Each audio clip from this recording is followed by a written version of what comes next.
we refer to it as the bird. Jen thinks that means that she can start telling me I'm number one using her fingers in a particular one. So is there a listener who would disagree with me? Yeah, I'm thinking not. There you go. On your home of the Gamecocks. Did you just flip me off? No. Yes, you did. You just flipped me the bird. Now, see, this is exactly what I'm talking about. If you don't shape up, okay, and get your head straight, there, you just flipped me off again. 107.5, The Game.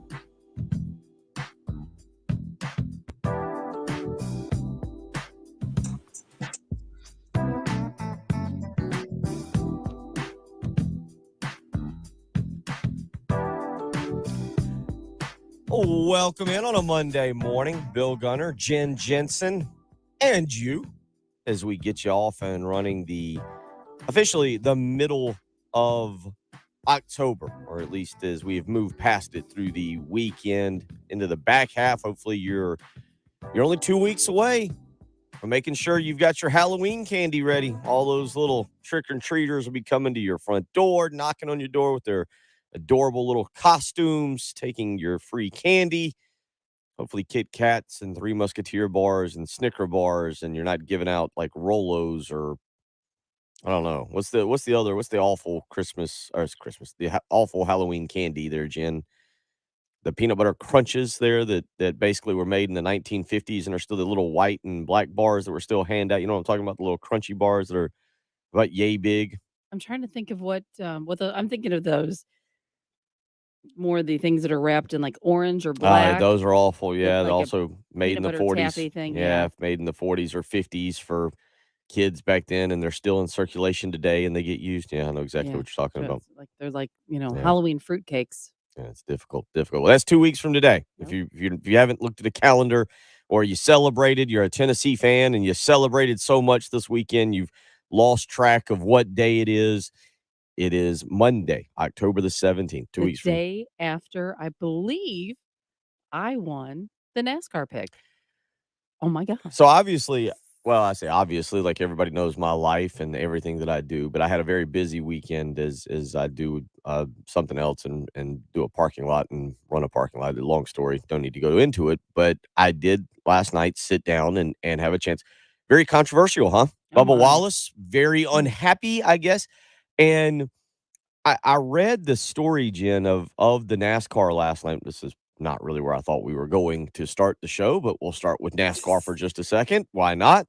Why would it not take precedent over Tennessee knocking off Alabama? Well, we'll talk about that all morning. We will. There'll be a lot to get to, but on the race, there is something that I took away from it that I'm being dead serious about. Mm-hmm. And that is that Kyle Larson handled it like a man, like everything. But if you haven't seen it, I'm sure it's viral. Bubba Wallace just actually going after Kyle Larson for right or for wrong. We'll let Jen decide that. Kerry Tharp can get involved on Thursday, whether Wallace had a point or how it went with. I've read the whole thing about Again, I'm not going to sit here and pretend I know exactly, but Bubba Wallace says he doesn't lift when Kyle Larson went low. Right. Yeah, he says, I'm just going to keep powering through, which I understand. Mm-hmm. But if you're kind of getting run up the track, then you have to make that call. Are you going to just keep going forward, or do you lift to back off?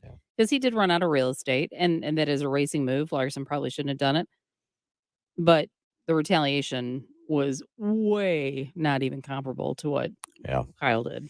So Bubba Wallace, or I guess Kyle Larson, allows Jen to win. It is very controversial. Of course, Jen would win, and of course, controversy would follow. That does seem correct. So Jen did win the NASCAR picks. Yep. Christopher Bell, my pick, was right there in contention, and he was a part.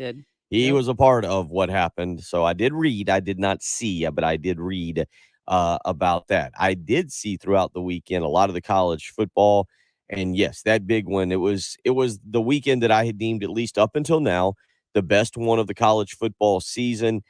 And I think it lived, obviously Alabama, Tennessee more than lived up to the hype. And Josh Heupel now, I think you have to take Tennessee for what they are. They are a program. It will be interesting when they lose Hendon Hooker next year. But I'm assuming that they're going to continue to roll with that offense. 52 points. Jen, did you see the last time that Tennessee gave up 50 or more points? I'll give you a hint. Neither of us were alive. Well, I was going to say, wasn't it like in the 40s? No. No, it was not in the 40s. I'm guessing. I don't know. You said guess. I'm guessing. Okay, I'll give you a hint. The young man that's on the phone line was not alive the last time Alabama gave up 50 points. Whoa. So it's got to be like the 1910s. You're 3 years off. 1907? There you go.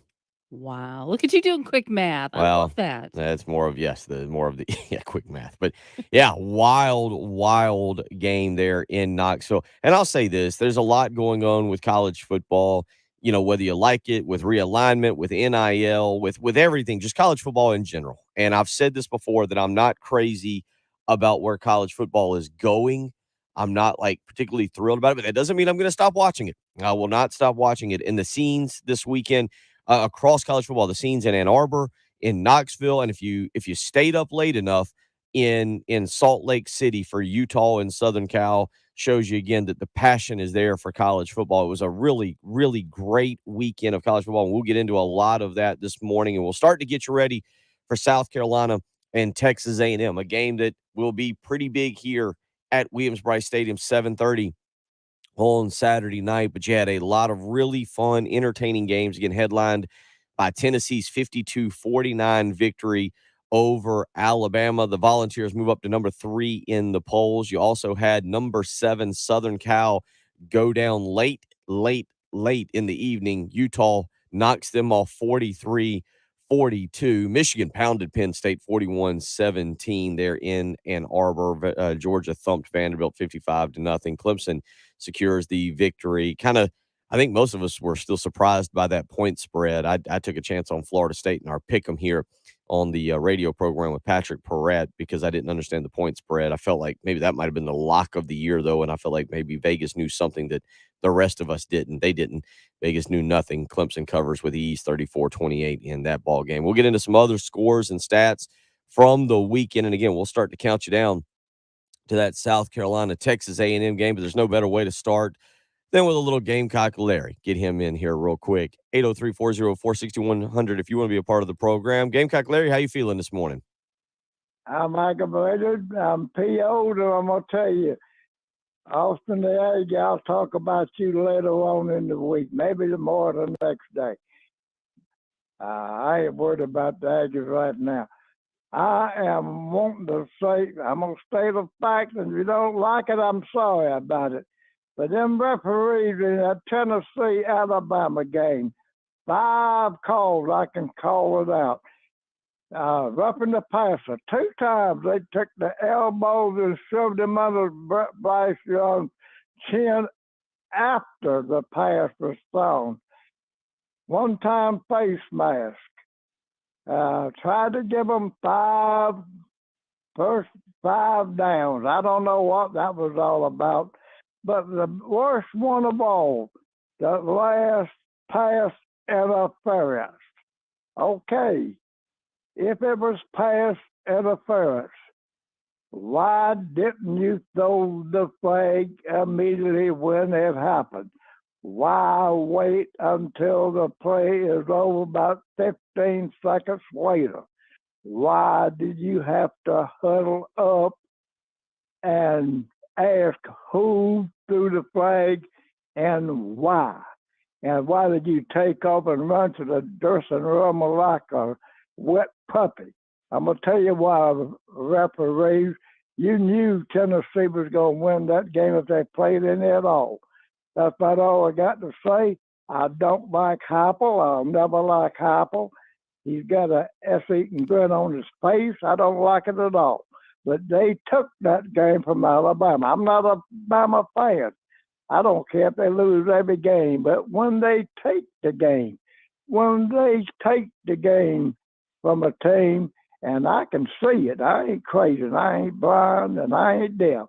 But I'm going to tell you, Tennessee, when you come to Columbia, South Carolina, if you play dirty like that, we going to play dirty right back. No more Beamer ball, we going to play Beamer dirty bell. we going to take you to the way and I will tell you, if you have to play Alabama in the SEC championship game, they'll stomp you. unless you pay off the refs like you paid them off in this game. That's all I got to say. Coming at you tomorrow and next day, Austin, the Aggie. Go Gamecocks. Whoa. I got to make a correction to what I said. Alan helps me out on the Alan helps me out. The last time Alabama allowed 50 points in regulation is what I should have said. The last time Alabama, Alan is right on our live stream. In 2003, Tennessee scored 51 points in 5 overtimes. In 5 overtimes. The stat, that was Fair a key enough. word I should have said in regulation. The last time somebody scored 50 points on Alabama in regulation was a 54-4 loss to Sewanee, the well-known football power that is Sewanee, in 1907. Alan on our live stream corrects me and does point it out. There was a 51-43 game, but 5 overtimes is what it took for Tennessee in 2003. So Alan put that in as I was listening to Gamecock Larry. I had to look back up what the stat was. That is a key word in regulation. The 54-4 loss to Sewanee is the last time Alabama allowed an opponent to score 50 points in regulation, which is what Tennessee did, 52, obviously. They did give up 51 in a game that went 5 overtimes in 2003. So that was that. It was a fantastic game. We'll talk about that. Jamie Bradford coming up this morning at 7 o'clock, as he always does on a Monday morning. We'll get to that. Yep, as you heard Gamecock Larry, he's just going to have to kind of suck it up. Tennessee won the football game. They are number 3 in the polls. They've got a fantastic game coming up with Georgia in just a few weeks. The Volunteers, though, under Josh Heupel, they look pretty dangerous. That's certainly a game that South Carolina fans will circle on the schedule, but the Gamecocks have got Texas A&M up next, and we will definitely focus on that as we go through the morning. It's 803-404-6100. If you want to be a part of the program, if you want to be like David, Troy, Robin, Alan, who again helped me there, Jeff, Trey, if you want to weigh in, you can go on our live stream. Go to youtube.com, search 1075 The Game. Click join, subscribe, be a part of the program if you want to do so there. You're listening to Bill Gunner and Jen Jensen. It's the early game on 1075 The Game. Our 15th anniversary celebration on 1075 The Game is sponsored by Lexington Orthopedics and Sports Medicine, getting you better sooner. On your home of the Gamecocks, 1075 The Game and the new 1075 The Game app. We mentioned earlier, getting ready for Halloween. Not only do you need to make sure that you've got all of the Halloween candy ready to be passed out, you need to make sure that your home is looking good. Maybe you can have a Halloween party. I enjoy Halloween parties, by the way, just FYI, 803-404-6100 if you want to call in and invite me. I'm a big fan of Halloween parties. But if you want to have a Halloween party, maybe you need to make sure that house looks good. You want to make sure the carpet, the rugs, the tile all look fantastic. With Zero Res, that is precisely what you get. So don't hesitate any longer. Take advantage of their fall sale. Get 3 rooms of carpet clean for just $119 when you mention me, Bill Gunner, at 1075 The Game. You can get in touch with Zero Res 803-262-4020, or you can schedule online, ZeroResColumbia.com. Again, mention me, Bill Gunner, at 1075 The Game, and you'll get 3 rooms of carpet clean for only $119. You just need to give them a phone call and set that appointment. Go ahead and get it done so you can still have that Halloween party. 803-262-4020, or schedule with ease online, ZeroResColumbia.com. Trust no one other than the cleaning experts at Zero Res Carpet and Air Duct Cleaning to save your home from those dirt monsters this Halloween. 803-262-4020, or schedule online, ZeroResColumbia.com. Zero Res, spell it backwards or forwards. It's the right way to clean. 1075 The Game traffic from the Shepherd's Glass Traffic Center. Shepherd's Glass, a true reflection of quality. ShepherdsGlass.com. And our start to the morning, not terrible. We do have a report of a tie-up or just an object on the highway I-77 southbound just after Bluff Road, and an injury accident out towards Leesville, 178 near Coxbury Road. Forecast for today, give me one more warm day, she says. Breezy and warm, 82 for the high. Then it gets cooler, sunny and cool tomorrow, 60 for the high, 62 on Wednesday. Could see some frost possible Wednesday and Thursday mornings. Right now, though, 63 at 1075 The Game. This is Boomer Esiason with the CBS Sports Minute, sponsored by Amazon Prime Video, the new era of Thursday Night Football.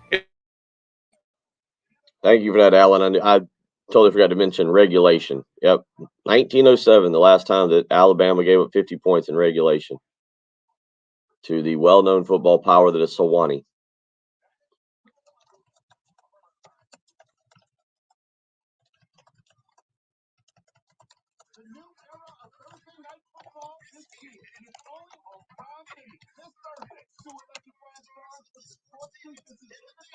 Let's get this tweet out. Let's see. Jones. Look at this.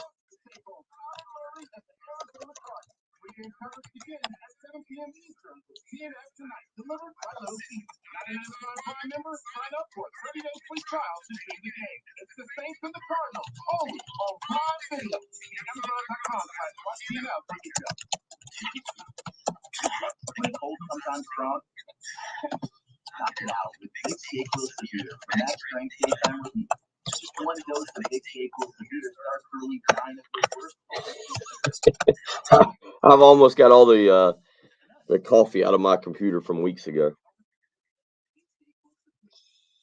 Let's see here.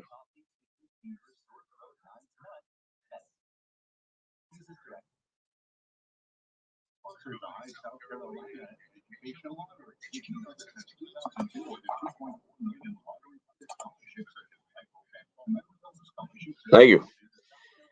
We enjoy it. A little worn out right now. Long weekend out at the fairgrounds. But yeah, night, unbelievable. I saw that over the weekend. I've got a couple of these saved. Been a good year for me.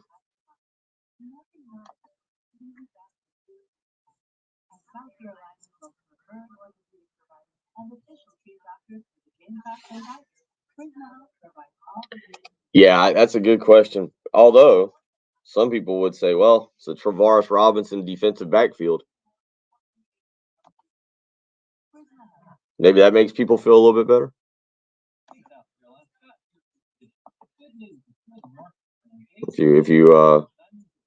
If you think of it as a Travaris Robinson backfield, defensive back. Let's see here.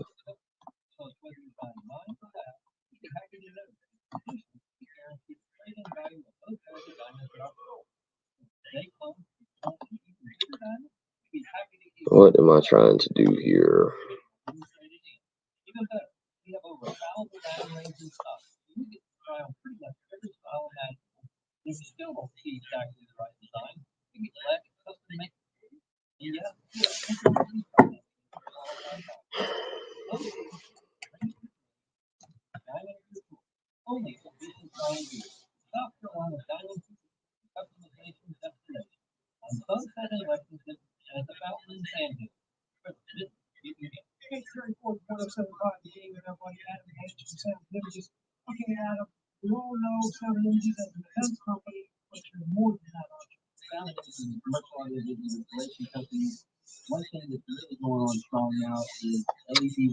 Yep, that is correct.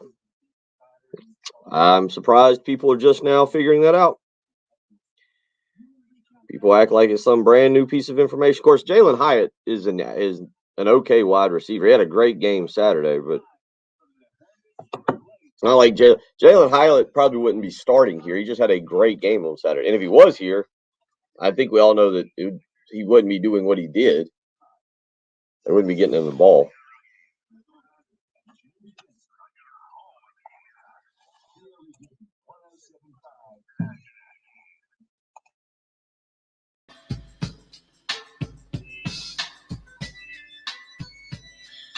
(803-404-6100). That's how you can weigh in this morning if you want to do so. Again, a great weekend of college football. The new AP Top 25 is out, and it does have a few changes. Obviously, that's what happens when a top 3 team loses. AP Top 25, Georgia number 1, Ohio State number 2, Tennessee number 3, Michigan number 4 right now. They leapfrog Clemson again. Clemson falls to 5.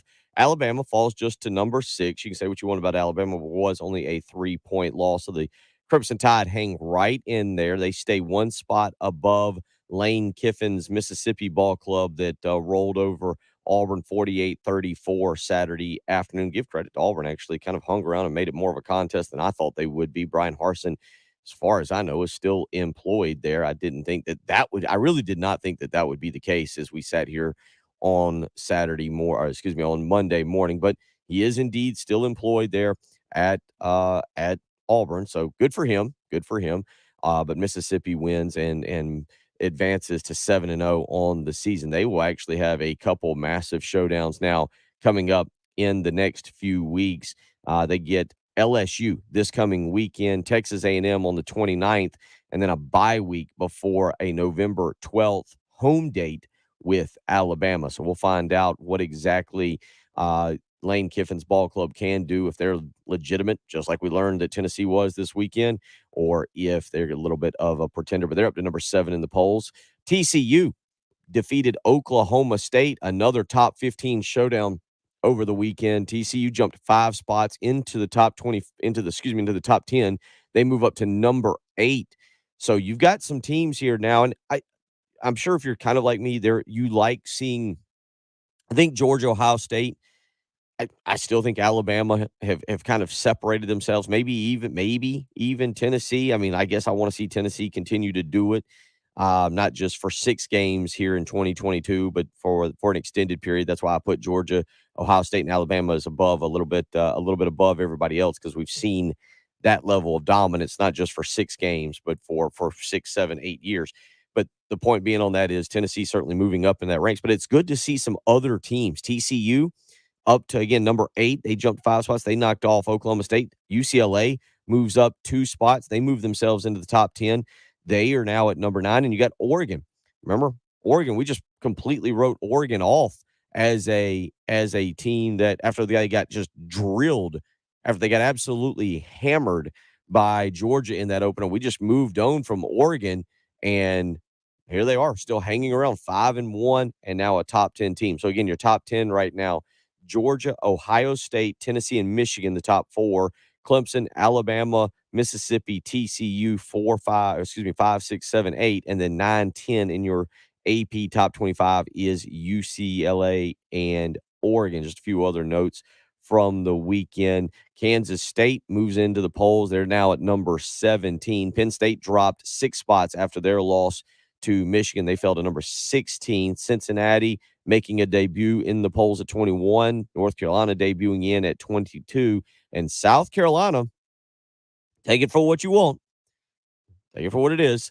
South Carolina was tied for the 3rd most votes in the others receiving votes category. Purdue, technically, I guess, would have been 26 if you want to look at it that way. LSU, after their victory on the road against Florida, would have been, I guess, 27th if you want to view it that way. And then South Carolina and Central Florida right there behind those two, both with 13 votes in the other receiving votes category. So the Gamecocks, a win this weekend would likely propel them into the top 25. So a great opportunity. Certainly, again, we're going to talk a lot about it this coming week.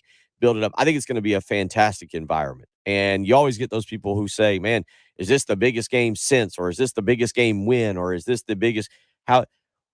Well, it's really big until South Carolina wins, and then all of a sudden Missouri becomes bigger and becoming bowl eligible, and so forth and so on. And then if you win you win Vanderbilt, you beat Missouri, you beat Vanderbilt. Let's say you go to Florida, and everybody goes, oh man, that one's the biggest one since Missouri, and you win that one. So they get bigger and bigger and bigger. But certainly, I think what I would label this one is, while Georgia State was fun because of the new LED lights, and Spencer Rattler was making his debut, and hope and encouragement and all positive thinking, all those things were involved back just several weeks ago. This one's going to have a different feel this week. This one's going to be a little bit different. It's a SEC matchup.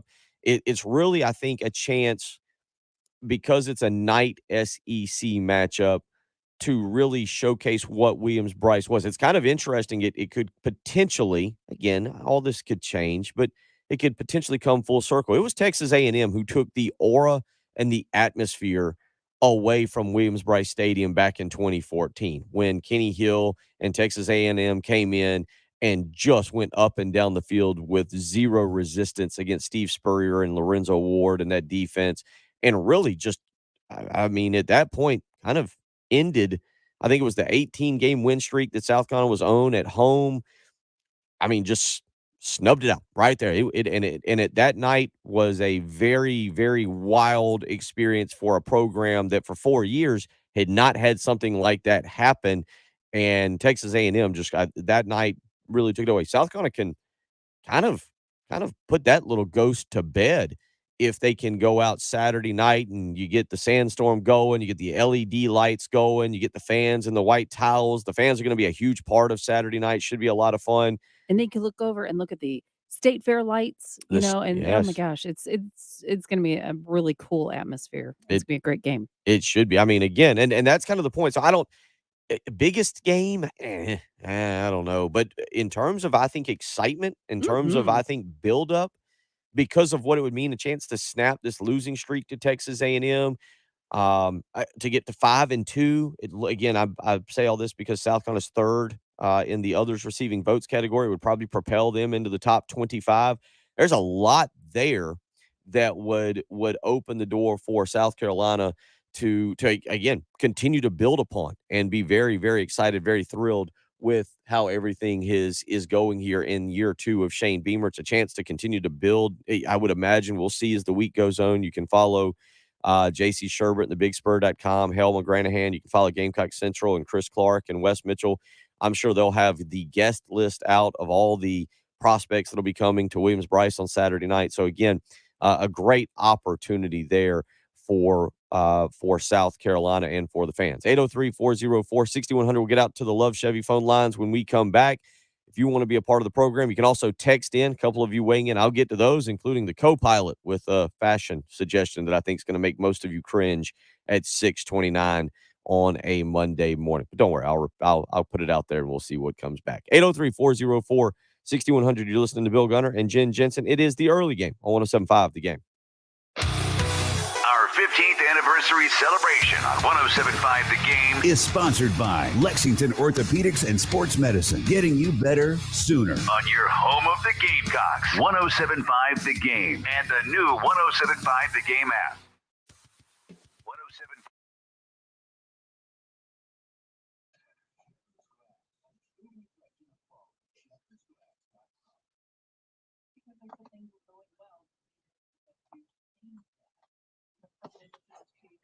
Morning.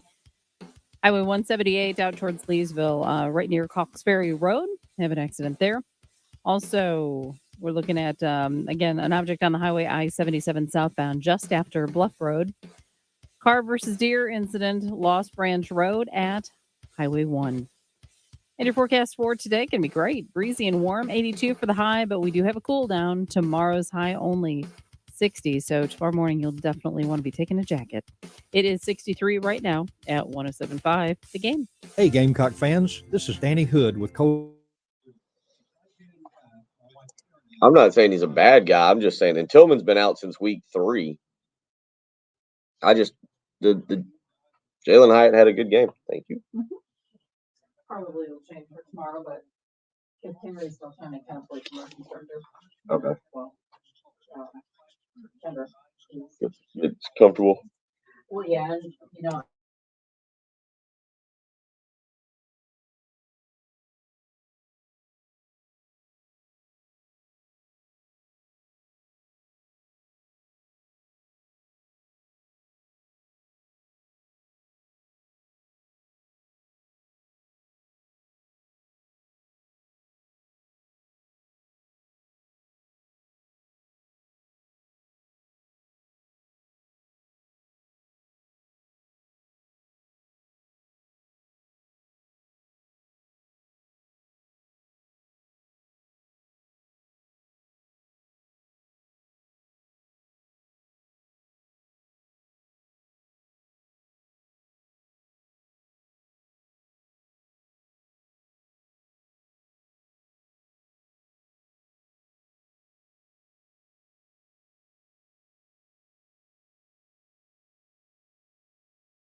Thank you. Glad you could see it my way. He got 595 yards. He got a third of those in one game. Like, he's a good player. I'm not saying he'd be right there in the mix. He wouldn't be South Carolina's best receiver. He'd be right there with Wells and Bell. I mean, I wonder what Juice Wells would have had a monster night for Tennessee on Saturday. Juice Wells might have had 300 yards receiving. Like, Juice Wells would have had a monster night in that offense. Jaheim Bell might. Jaheim Bell could have had maybe 250. So, in that offense for a Bell or a Wells or one of those guys, good grief, they could have had monstrous nights.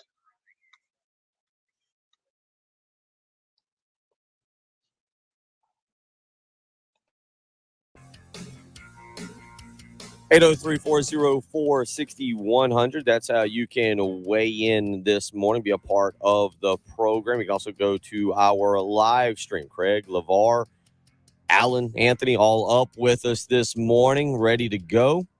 Again, if you want to be a part of the program, 803-404-6100. Want to remind you about the High School Football Scoreboard Show. You can join Tommy Moody and Justin Hall for the High School Football Scoreboard Show every Friday night, 9 until midnight. Scores, stats, post-game interviews with the high school coaches. Make sure that you give us a shot there. So tune on in, Tommy Moody and Justin Hall, the High School Football Scoreboard Show every Friday, 9 until midnight. Score, stats, post-game interviews with the high school coaches. That is right here on 107.5 The Game. A couple of you weighing in here on our text line. Andy saying, are you surprised that Mississippi State lost to Kentucky? Yes. And then he says send. So that must have been a talk to text situation. But yeah, are you surprised? Yeah, I was. Mississippi State got completely shut down by Kentucky on Saturday night in Lexington. Will Levis was back, but part of that was Kentucky's defense just rose up and absolutely put the clamps on Mississippi State. That's one of those games I feel like, though, that you get with Mike Leach. That's just Mike Leach will win some games that always looks very impressive, and you get kind of excited and think, hey, maybe this is about to take a turn for a Mike Leach program. And then the next thing you know, they kind of drop on Will Rogers on Saturday night, just 203 yards in that ball game for Mississippi State. Again, you look at what Kentucky did defensively. Kentucky as a whole, or I should say Mississippi State as a whole, was held to just 225 yards by Kentucky, just 203 rushing yards, or excuse me, 203 passing yards for Mississippi State, just 22 rushing yards for Mississippi State. Of course, they only tried to run it 10 times, so that tends to happen there with a Mike Leach team. But yeah, to answer your question, Andy, I was a little surprised. Mississippi State was coming in kind of hot. Looked like Kentucky was ready to falter a little bit, but Mark Stoops has his ball club ready, and they go and find a way to win. The co-pilot weighs in. He just has two words, and it's fashion advice for South Carolina fans on Saturday night. He says blackout week. Okay, I got to admit, we joked about that last week, but I don't do the blackout. If you want to do like garnet and white, stripe it, or if you want to, I say go with the old school look, Jen. I'm all in on the old school look. The ties, everybody get dressed up, your absolute Sunday best. I say have a throwback game for the fans where you got to dress like fans dressed in the 1940s.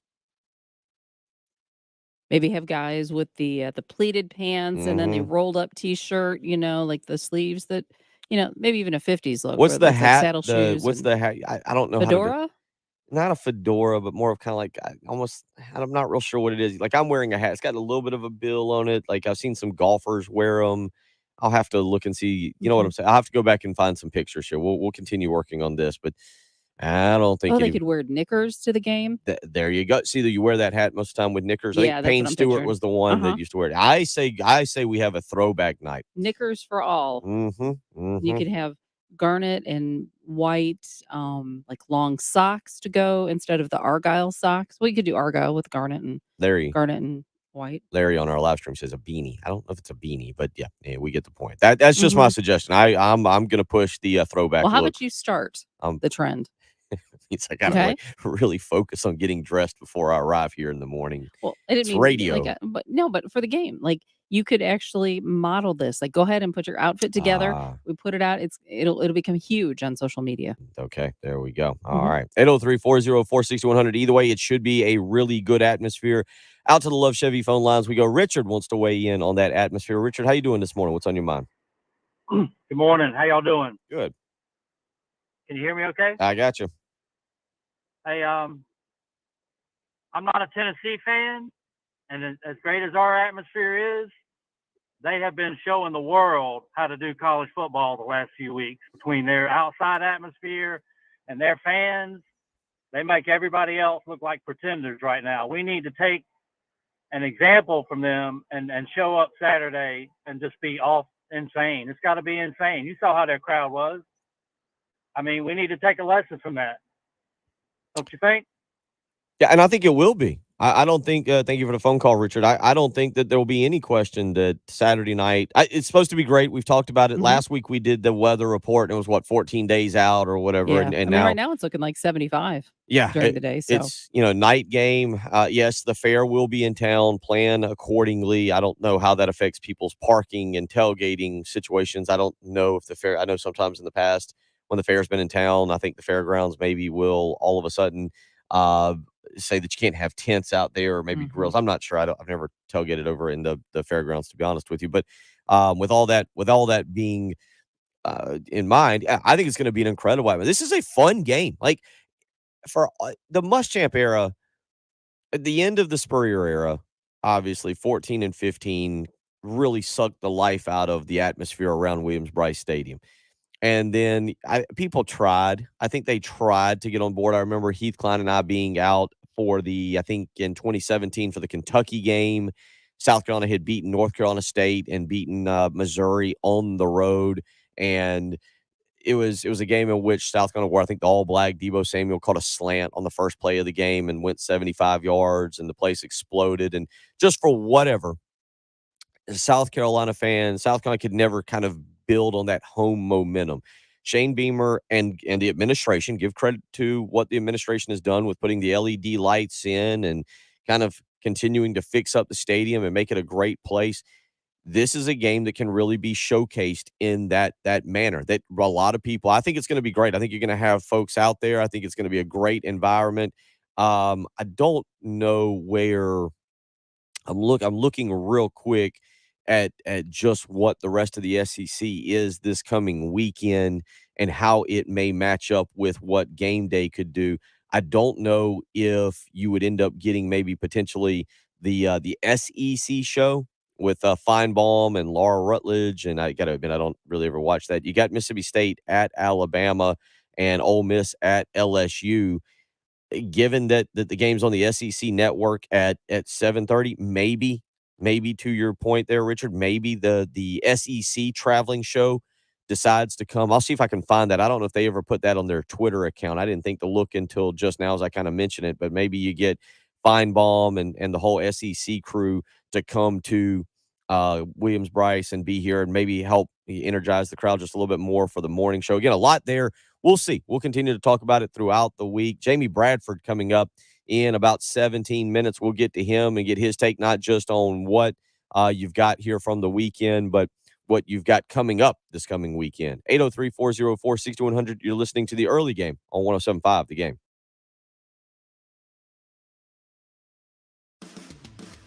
The Halftime Show with Jay Phillips and Terry Ford. Noon to 3. On your home of the...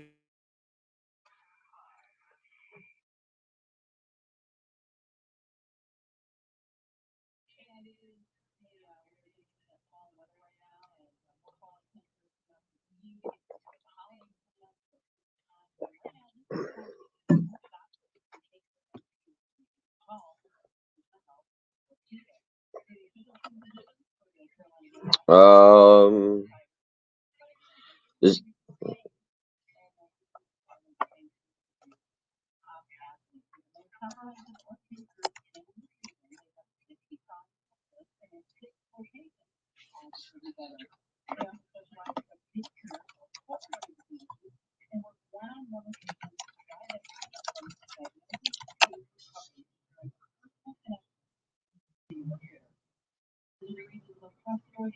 what is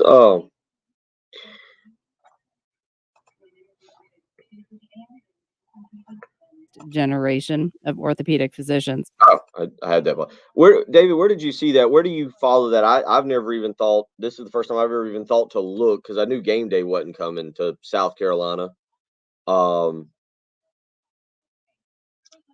Obviously I knew game day was not coming, but I didn't know, where did you look to see that? Is there a Twitter account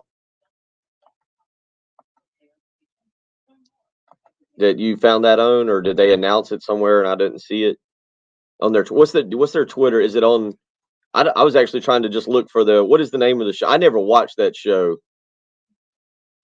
SEC. What's the name of the Saturday morning show? What's that Twitter account? I need to follow that.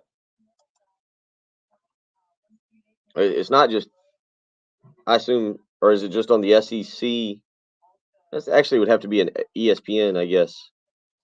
SEC, maybe ESPN account. SEC Network. That makes sense. I've been in my parking lot all weekend. The fact that I've done SEC Nation. Thank you, Steve. Yes, thank you. SEC, and I do follow that.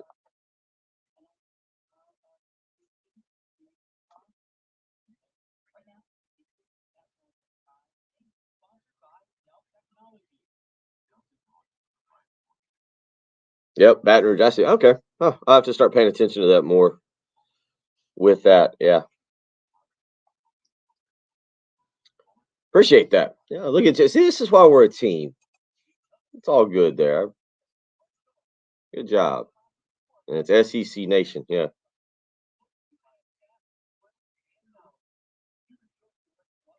I think I just realized that Tim Tebow's I never watched the SEC Nation show. I always have game day on.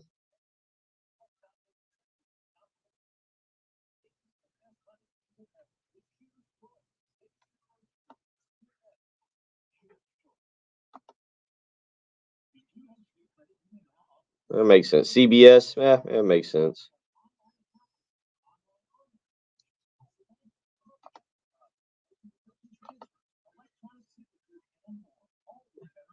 Oh, we got a little Georgia State, Appalachian State game there on Wednesday night.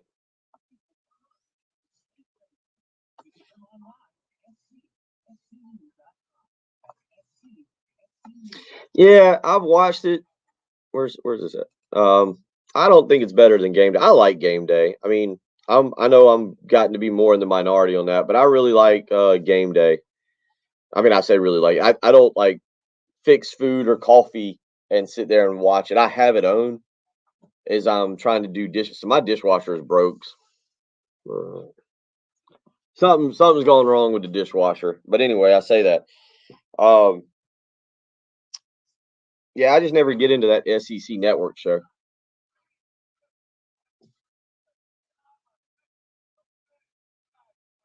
I'm glad they're playing this at 6:47, Jen. Hopefully no kids are on the way to school. But yeah, I mean, I'm not gonna say I've never watched the SEC Nation. I've flipped it on a time or two, but yeah, I'm just not I'd rather watch game day. I know I'm in the minority because I read the message boards, but I do like Pat McAfee on that show. I think he's added like a fun element to it.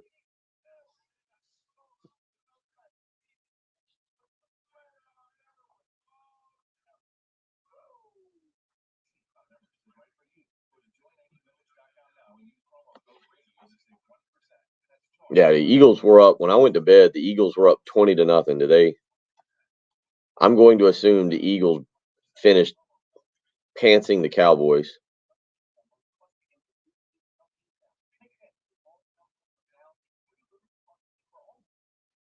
We got Denver and the Chargers tonight.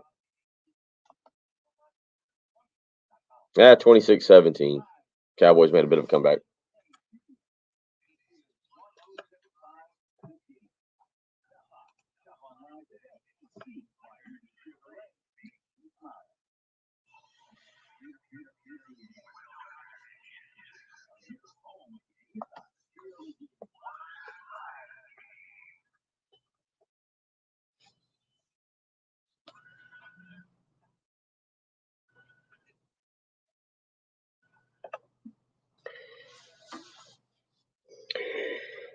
Maybe it turns out if you're forced to do homework, although they rescinded forcing someone to do homework, it doesn't go quite like you planned. I know that nobody here pays attention, and I only bring this up because of earlier this summer when we laughed and joked about the new Kyler Murray contract with the Arizona Cardinals.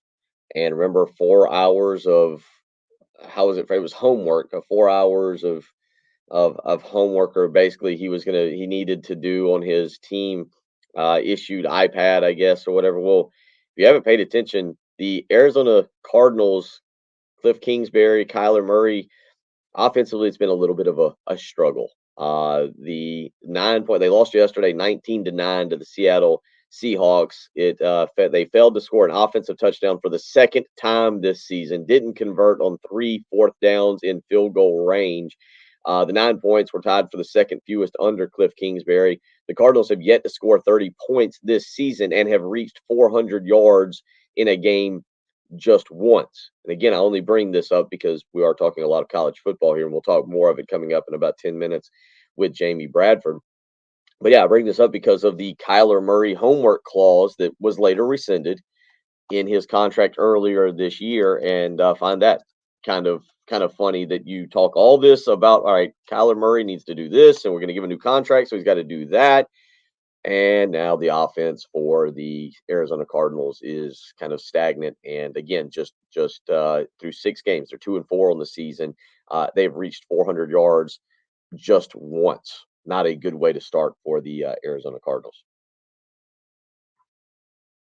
That's right. Yeah, maybe mandatory homework for the head coach as well. Stop hanging around with all the ladies out there in Arizona and actually focus on your job.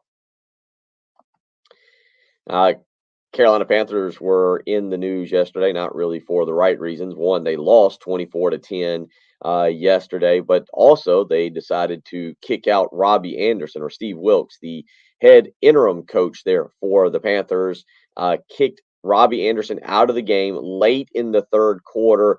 He had gotten into an argument. It was kind of a wild situation throughout the game. Robbie Anderson got into an argument, a shouting match, a disagreement, if you will, in the first half with Joe Daly, the wide receivers coach. That was in the first half, right? Gets into this argument, the shouting match. He then kind of moved himself to a stationary bike where I guess he felt a workout was in order to, and of course, stay loose if he ever got back into the game. He was on a stationary bike, and then later in the game, the third quarter, second half, he just didn't go participate in the team huddle, and then proceeded to get into a shouting match again with Joe Daly, to which Steve Wilkes just said, "That's plenty for you. You to the showers this game." So Anderson said after the game he had no idea why he was sent to the locker room. Daly, the wide receivers coach, was not made available for discussion on the situation. Robbie Anderson, we might have to see if we can actually get it. It'd be a lot better than me reading. He said, "I was honestly confused. I wanted to be in the game. I've never had somebody yell to get out of the game, so I was honestly confused and upset by that. I should be. I don't see nobody that is a true competitor that knows the value they bring and has true passion for the game that will be okay with being told not to do something or being taken out of something when they didn't do nothing wrong." So we'll continue to monitor that situation. Going well for the Panthers, yes, going well. They lose yesterday, 24-10 to the Los Angeles Rams. Yeah, nobody's being told to go. Although maybe they should be telling Matt Eberflus should be telling a few players to go to the locker room.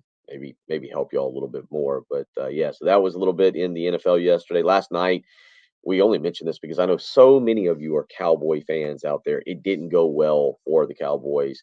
Also, the Philadelphia Eagles absolutely thumping them around. I went to bed and it was an absolute blowout. It was about 20-0. And the Cowboys managed to score 2 touchdowns in the third and fourth quarter. Final there, 26-17. The Eagles roll over to Cowboys. Eagles now 6-0 on the season. So Philly fans are having a monstrous weekend. One, they eliminate the Atlanta Braves from the divisional series yesterday. They're on to the championship series there in the National League. And the Philadelphia Eagles 6-0 and knocking off the hated Dallas Cowboys again last night, 26-17. Cowboys fall to 4-2 on the season. Not a good game for Cooper Rush last night. 18 of 38, 181 yards, and he threw 3 passes to the Eagles, which would mean 3 interceptions. Not the way you want to do things there. So NFL, yeah. No, not good. Tonight, Monday Night Football tonight, you get Denver at the Chargers. Denver 2-3 on the season after the big acquisition of Russell Wilson. The Chargers 3-2. That game will be about 8:15 tonight. So that's your Monday Night Football game. Denver at the Chargers. 803-404-6100. How you can weigh in. Ed, just saying Kyler Murray is not very good. Ed, I kind of tend to agree with you on that. JB just weighing in this morning. Why did we ever hire Muschamp? I don't know. That's a good question. Not real sure. A couple of you giving us the thoughts on that hat that we were discussing. Let's see. Anonymous texter says it's a blinder. Reminder of the great series, the Peaky Blinders. I don't know if it's a blinder. I guess it's. I know why they did it, because they had a razor in that hat, and so they take the hat off and swipe you. And I do get that and blind you. A couple of you weighed in and said it's also a Tam hat. So we appreciate everybody helping us with our fashion. This.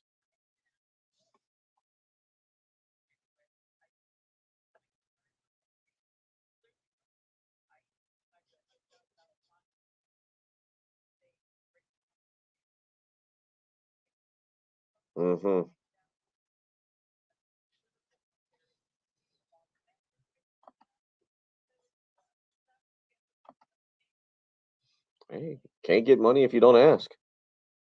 I mean, they've got plenty, but you know what? If people want to donate, now's a good time.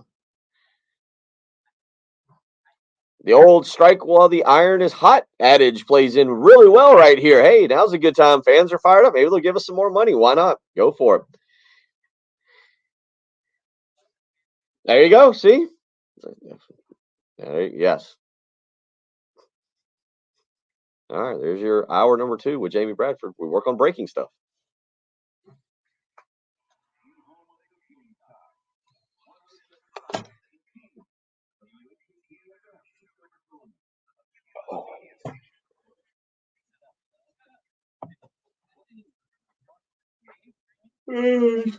Oh. Okay.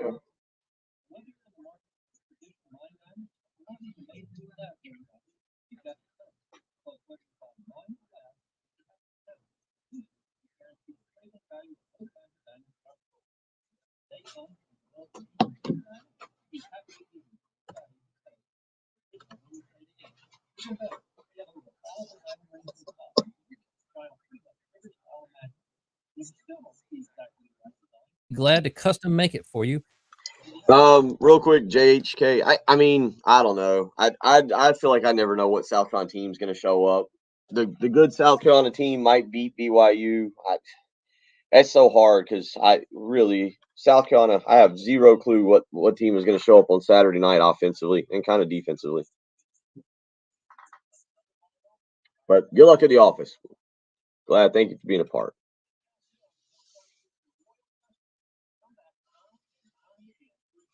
Yep, Jen, we had talked about the Bubba Wallace situation. Jen weighed in on Bubba. Not a fan, I would say. Jen is not a fan.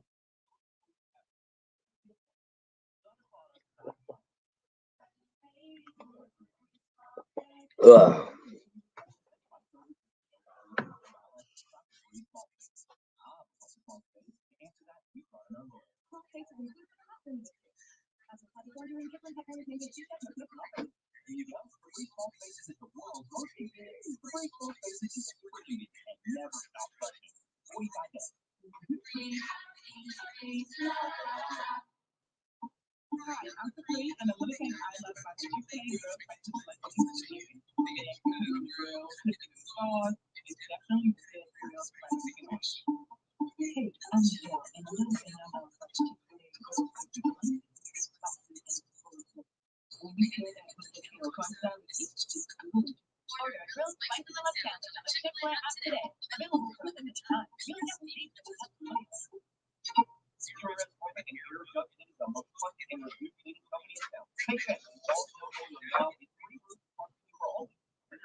Oh, good Lord. Yeah, problem.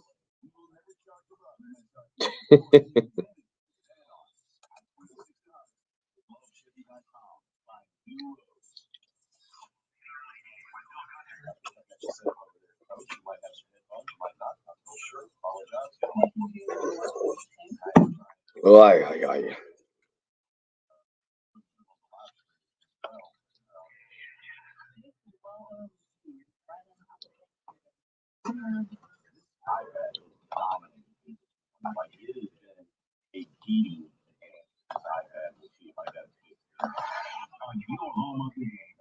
Today's phrase of the day is I have no clue.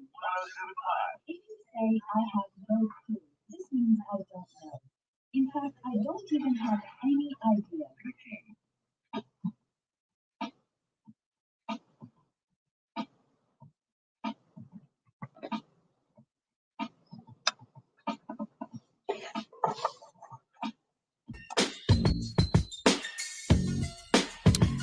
.701 on a Monday morning. It'll be a game week. Last Monday was coming off of a very nice victory over Kentucky, but we didn't have a game to look forward to this week. I'm excited for this week. I think as the week goes on, the excitement, the momentum from the Kentucky game will kind of kick back in. And joining us now he's a guy coming off a wedding who knows all about fun. I saw some pictures, and he's ready just to keep the party going until next Saturday night. Jamie Bradford, who joins us each and every Monday. Hopefully it was safe travels and you were recovering in a somewhat adequate fashion. Yeah, that's a nice way to put it. Yeah, God bless Interstate 75, 20, and 26 for, of course, making our drive 2 hours longer than it should have been on Sunday. And we appreciate that. But, yeah, man, for anybody that doesn't know, and I'm pretty sure everybody knows who the guy is, congratulations to our buddy Patrick Davis. What a wedding. It was beautiful in the mountains of North Georgia over the weekend, and just awesome. And a lot of Gamecock football was discussed up there, just so you know. We figured out all the issues, and they won't lose again. Well, the good news is on that, as you kind of say it, is that the conversation around South Carolina football should be positive. That's what happens when you come off a nice win over Kentucky. Maybe even kind of helped by the fact that Kentucky's defense absolutely shuts down Mississippi State on Saturday night in Lexington.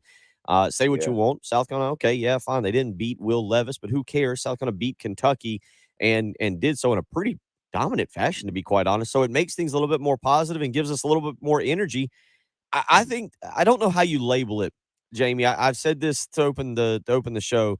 You know, everybody says, this is the biggest game of the Shane Beamer era, the biggest game since so and so. I don't know. I mean, if South Carolina wins next week against Missouri, will be pretty big, a chance to continue the momentum. The week after against Vanderbilt to get the 7 wins. The week after, you get the point. Every week kind of gets better. I do think this is an opportunity to take back what Texas A&M took from you about 8 years ago in 2014 when Kenny Hill, who just threw another touchdown pass, rolled into town. Yeah, right. Well, you hit the nail on the head with the word opportunity. You're right, and I look at it as another opportunity because we've had a lot of opportunities kind of float through the program in the last few years as they've been trying to get it rebuilt. I don't know if you want to say rebuilt back to the standard of what we thought was being set under Coach Spurrier when they won the East and then won 33 games over the next 3 years. I don't know if that is sustainable or not.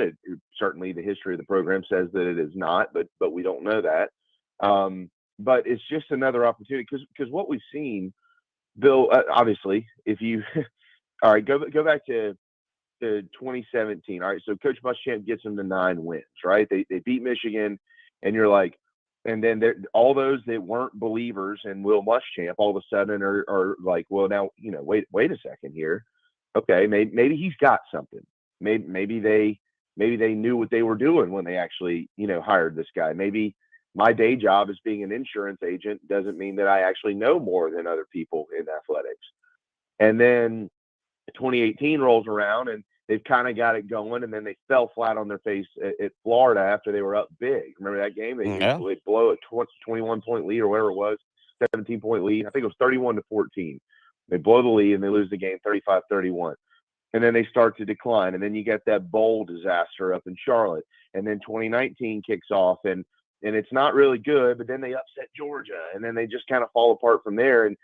And so thereafter that, like anytime they would like win a game, 2020, which they only won 2, and then last year under Coach Beamer, it was up, down, win, loss, win, loss. It was like, when are we going to capitalize on one of these things and actually have a nice season because of it?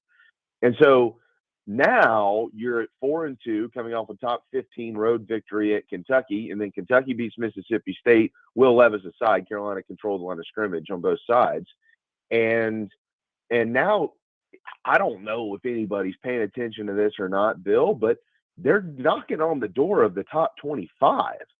And so you got a team, to bring in your point, that you've never beaten, who embarrassed you to open the SEC network, and people have certainly not forgotten that night. I know I haven't. Coming into town, who's had their issues, and you feel you haven't lost a game in a month.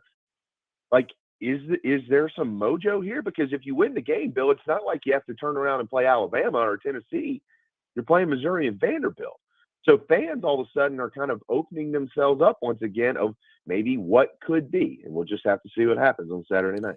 Yeah, that's the as you pointed, and I mentioned that earlier when talking about the polls, that I guess if you wanted to be that guy and say technically South Carolina would be 28. They're tied with Central Florida. They got 13 votes, so they were the team with the third most votes there, I guess is how I would phrase it, to get into the top 25. So yeah, one would assume that a victory over Texas A&M will push them into the top 25 for this coming weekend. And again, it should be. Jen and I have talked about it last week, I think, before you came on, and we might have brought it up with you. The weather should be fantastic. I think it's supposed to be about 75 up here. The fair is in town. All right, maybe a little bit of an annoyance there depending on how or where you park, but it should be a fantastic day to tailgate. We had a caller, Richard, call in and mention the atmosphere and the crowd up in Knoxville this weekend for that game. Obviously, Texas A&M is not a ranked ball club, but this is a great opportunity for South Carolina to go out to create that environment that made Williams-Brice Stadium so tough to play in from 2010 to 2013. The fans to get into it, the LED lights to be blinking, the sandstorm to be blaring, the towels to be waving. That to me is what this weekend is about. Is it the biggest game since blah, blah, blah, blah? I don't care. What I do know is this is a chance for, again, South Carolina to take another big step in the Shane Beamer era by beating a team you haven't beaten and getting into the top 25 likely. I think that's what would happen if they won. Yeah, I think they'll squeak in there. Yeah, no doubt if they can win the game. And you're right, because this is actually, if you really think about it, it's the first. We're going to see something this weekend we've never seen in the history of the football program. This is the first true night game of the season. I know we've had other 7:30 kicks, but the sun doesn't set sometimes until after 7:30.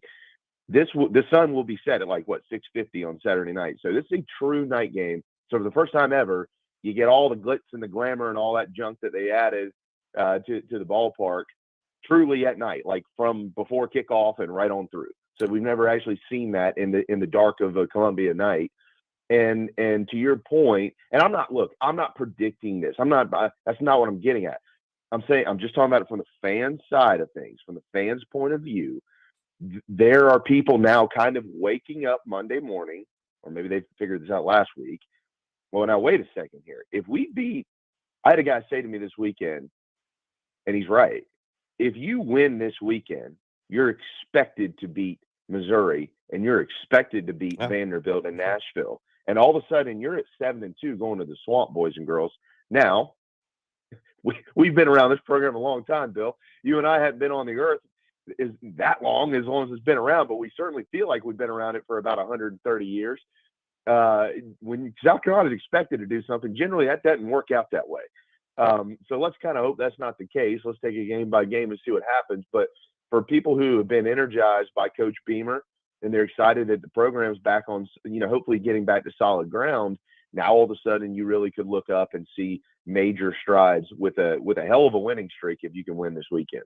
803-404-6100 if you want to text in a question this morning. We'll try and get to that. We will get a little bit more into this game with Jamie Bradford because South Carolina does have to win this game. We're talking about all these great things that could occur. And I think I said this after the Kentucky game. That's what the Kentucky game meant, is that we could have these fun discussions about what ifs, but you still have to win the game in hand. And we'll get into that a little bit with Jamie, also get his thoughts as he was partying it up, watching what was a really fun weekend of college football. So we'll get into that with you. A lot to do. Jamie Bradford joining us as he does each and every Monday morning. You're listening to Jamie, Bill Gunner, Jen Jensen. It's the early game on 107.5 The Game. Here's what's coming up on the next Extra Point. There are a lot more options for worst tire than best tire, probably. I have an answer that I hope none of you pick. As soon as I teased that going into the last break, we immediately got a couple of texts, all with the exact same name. Yes, we have. So I wonder if the gut reaction for all of us is going to be the same thing. So we're going to do 1, 2, 3. And we're all going to say the first name that comes to mind. Wes is freaking out. Y'all didn't have something jump to mind immediately? I had like a few different names, and then I'm like, no. Well, what about this guy? And then we'll just pick one because I'm curious if this is an experiment. I'm wondering how deep the group thing goes because all the texters seem to agree. It was also the first name that came to my head, and I'm wondering if it's the first name that came to your head. You ready? 3, 2, 1. Chad McAway. Okay, no. Jim McElwain is a good one. That's a good one. The Extra Point. With Pearson, Preston, and Gamecock Central. 9 a.m. to noon. On your home of the Gamecocks. 107.5 The Game. 107.5 The Game traffic from the Shepherd's Glass Traffic Center. Shepherd's Glass, a true reflection of quality. shepherdsglass.com. Few accidents to let you know about this morning. Highway 16 at Highway 277. There is an accident there.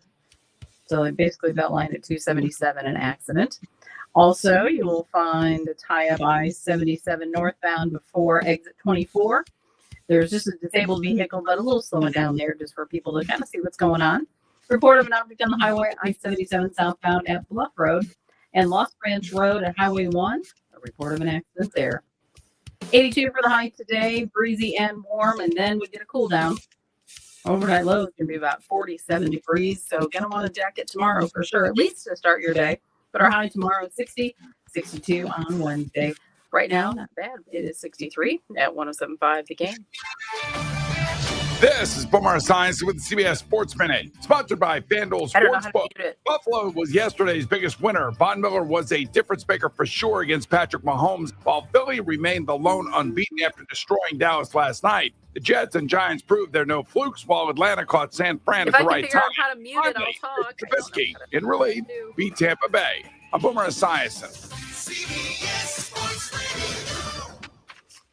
Football season is underway, so now is the perfect time to download FanDuel, America's #1 sportsbook. Because right now, new customers get a no-sweat first bet up to $1,000. That's free bets back. If your first bet doesn't win, just sign up with the promo code WIN. FanDuel has all your favorite bets from the money line to point spreads to player props. So sign up today with promo code WIN for your no-sweat first bet. Make every moment more this season with FanDuel, an official sportsbook partner of the NFL. Must be present in state where lawful to wager. 21 plus in select states. First online real money wager only. Refund issued as non-withdrawable free bets that expire in 14 days. Restrictions apply. See terms at sportsbook.fanduel.com. Gambling problem? Call 1-800-GAMBLER. Visit fanduel.com/RG. Colorado, Iowa, Michigan, New Jersey, Pennsylvania, Illinois, Virginia. 1-800-NEXT-STEP or text NEXT-STEP to 53342. Arizona 1-800-789-7777 or visit ccpg.org/chat. Connecticut 1-800-9-WITH-IT. Indiana, Kansas 1-800-522-4700 or visit ksgamblinghhelp.com. Louisiana 1-877-770-STOP. New York 1-877-8-HOPE-NY or text HOPE-NY 467-369. Tennessee Redline 1-800-889-9789. Wyoming, West Virginia 1-800-522-4700 or visit 1-800-GAMBLER.net. Sponsored by ExpressPros.com. Stop going it alone for recruiting and staffing. Choose a local expert. Hiring is about getting to know people and not algorithms. So let the people at Express Employment Professionals hire for you. Visit expresspros.com to find the office near you. Hi, everybody. This is Woody Wyndham here to talk about Pioneer Tree Service. Pioneer Tree Service has more than 4 decades of helping homeowners maintain and manage trees on their property. Their skilled crew offers customized solutions that match your needs and budget. Tree trimming and tree removal can be dangerous. You need to trust the people that are doing the job. Before attempting to remove limbs, call Pioneer Tree Service for a free quote. They remove limbs safely and make sure that future growth is directed away from potential trouble areas such as roof lines and driveways. Cutting down trees takes more than a chainsaw. Even branches can weigh thousands of pounds, and their removal must be handled with care. Pioneer Tree Service offers a full complement of state-of-the-art heavy equipment, from track hose to bucket trucks to safely remove trees and stumps from your property. And no matter where you live, the Gantt girls can get there. And I want you to call them at 803-794-8253. Just as you feel the effects of the summertime heat, your house feels it too. Lack of rain, high humidity, and random storms wreak havoc on your home's foundation, causing wall cracks, sticking windows and doors, mold, and musty smells. Mount Valley Foundation Services knows this and is ready to help. They'll protect and repair your home with permanent foundation basement. I don't know which one. Schedule your free no-obligation appointment today. Visit fixmyfoundation.com. That's fixmyfoundation.com. Mount Valley Foundation Services, rock solid foundation. It's hunting season, and Shooter's Choice in West Columbia has everything you possibly want and then some at great prices, sold to you by a staff that is friendly and knowledgeable. Shooter's Choice in West Columbia is the place for you. Shooter's Choice has all you need for dove and deer season. Check out their great selection of hunting rifles, ARs, and much more, plus top-end accessories to complement your purchase. Make this the best hunting season ever with Shooter's Choice. Make it your first choice, your best choice. Shooter's Choice. Titus and Tate, a podcast from two obsessed basketball lovers. Talk about the NBA PA. The players know veteran guys are losing jobs over the potential of there's a 17-year-old Peyton Watson and team's like, I'm going to take a chance on him. As Chris Paul and LeBron James and all these guys are adding up the years, they're like, wait a second. They're NIMBYs. They're like, we want it, just not in my backyard. Yeah, it's not for me. I want it to happen. It's not here. Please don't take my job. But I'll just get you. Yeah, we're fine. And now podcast wherever you listen. This update is sponsored by AAA Heating and Air, home of the $1,500 buyback. AAA Heating and Air must clear out its warehouse before new government efficiency regulations go into effect in 2023. No deals will be turned down. Call today to get a new unit tomorrow. 803-677-1500. AAA Air when you need us. AAA Heating and Air. Time now for the old-timey meat market. November 3rd, 2018, the Gamecock football team won a wild win in Oxford, Mississippi, 48-44. As we've mentioned a few times recently, Deebo Samuel very prominent on our old-timey clips of the day. No different at Ole Miss. Here are Todd and Tommy. Here's Luke Logan to kick off, and it's a low line drive, returnable. And it bounces one time, and Deebo tries to pick it up at the 10. He does so. Up the near hash, one move at the 20. 25-30. Go, Deebo. 40. Gone. He's gone. Deebo at the 50. Go get him, Deebo at the 40. 30 of Ole Miss at the 20. 10, 5. Touchdown, Carolina. Touchdown, Deebo Samuel. 90 yards. That's how you started off at 11 a.m. on the road in the Southeastern Conference. Boom. I'll tell you one thing. I didn't realize we had so many fans here, though, Todd, because we all look like we dressed the same. But we must have 3,000 or 4,000 fans here. Wow. They saw a familiar sight. His first of the year, his fourth ever. Deebo, all-time kickoff return leader. The last one he did was, of course, against Missouri for 97 yards a year ago. The thing that happened there was the drop of the ball. We got everybody out of the sync a little bit, got them out of their lanes coming down defensively, and that allowed our blocks to set up. And a little bit of hesitation, a little patience, and once he saw the hole, he was gone. And that's our old-timey clip of the day, sponsored by Old Timey Meat Market, with 3 locations, Lexington, South Congaree, and St. Andrews Road in Irmo. Broadcasting live from the Herndon Chevrolet Studios. This is 107.5 The Game. Stop by or shop online today and see why Herndon Chevrolet makes you smile. All right, we'll talk in the next break. Early game With Bill Gunter and Jen Jensen. on your home of the Gamecocks. 107.5 The Game.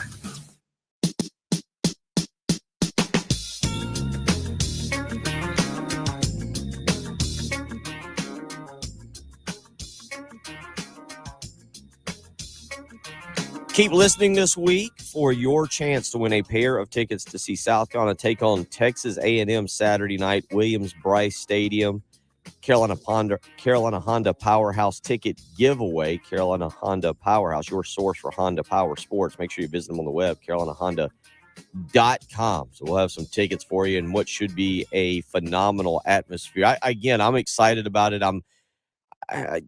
I was excited for Georgia State. I was excited for Eastern Illinois, the start of the Shane Beamer era. There have been games that I've kind of gotten geared up for, but this one to me has a little bit different feel. Last night, by the way, or yesterday, I should say, Circa Sports putting out their big board. I follow them on Twitter at circasports.com, or excuse me, at Circa Sports on Twitter is the way you can do that. They put out their line. They opened with Texas A&M -4. And the over-under set at 45.5. I think that's probably pretty reasonable. And Jamie Bradford joining us as he does each and every Monday. Jamie, you look at it, and okay, both teams had a bye week. Jimbo Fisher is under a lot of criticism, even though they played a pretty close game against Alabama. The quarterback situation is up in the air.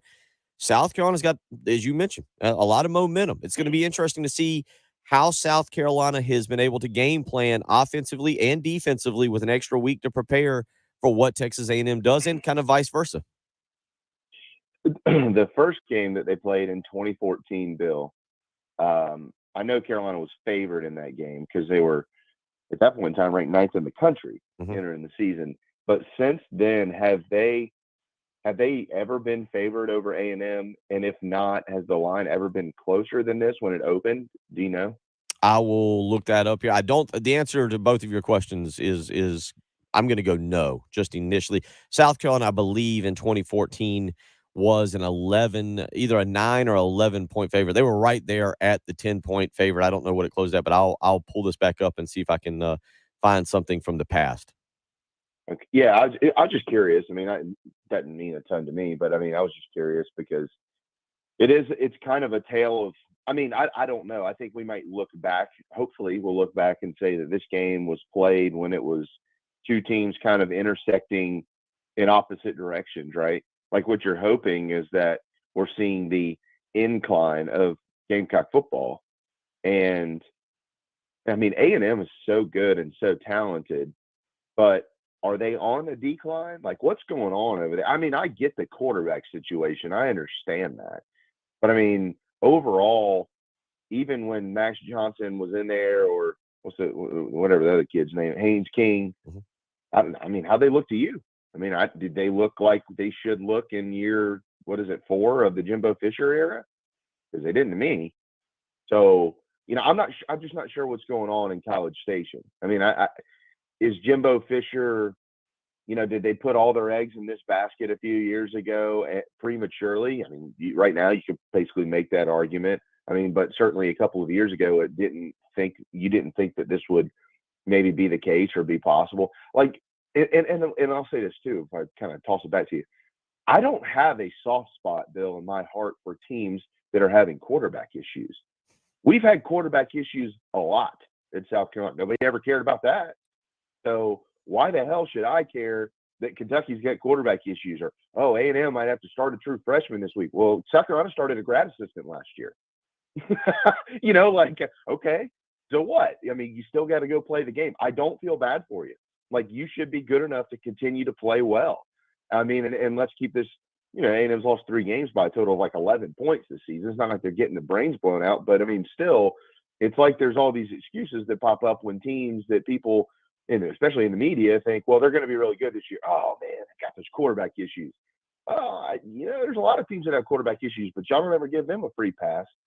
So it doesn't bother me. You know, if you beat these guys with quarterback issues, great, so be it. Tough luck for them, and good stuff for the Gamecocks.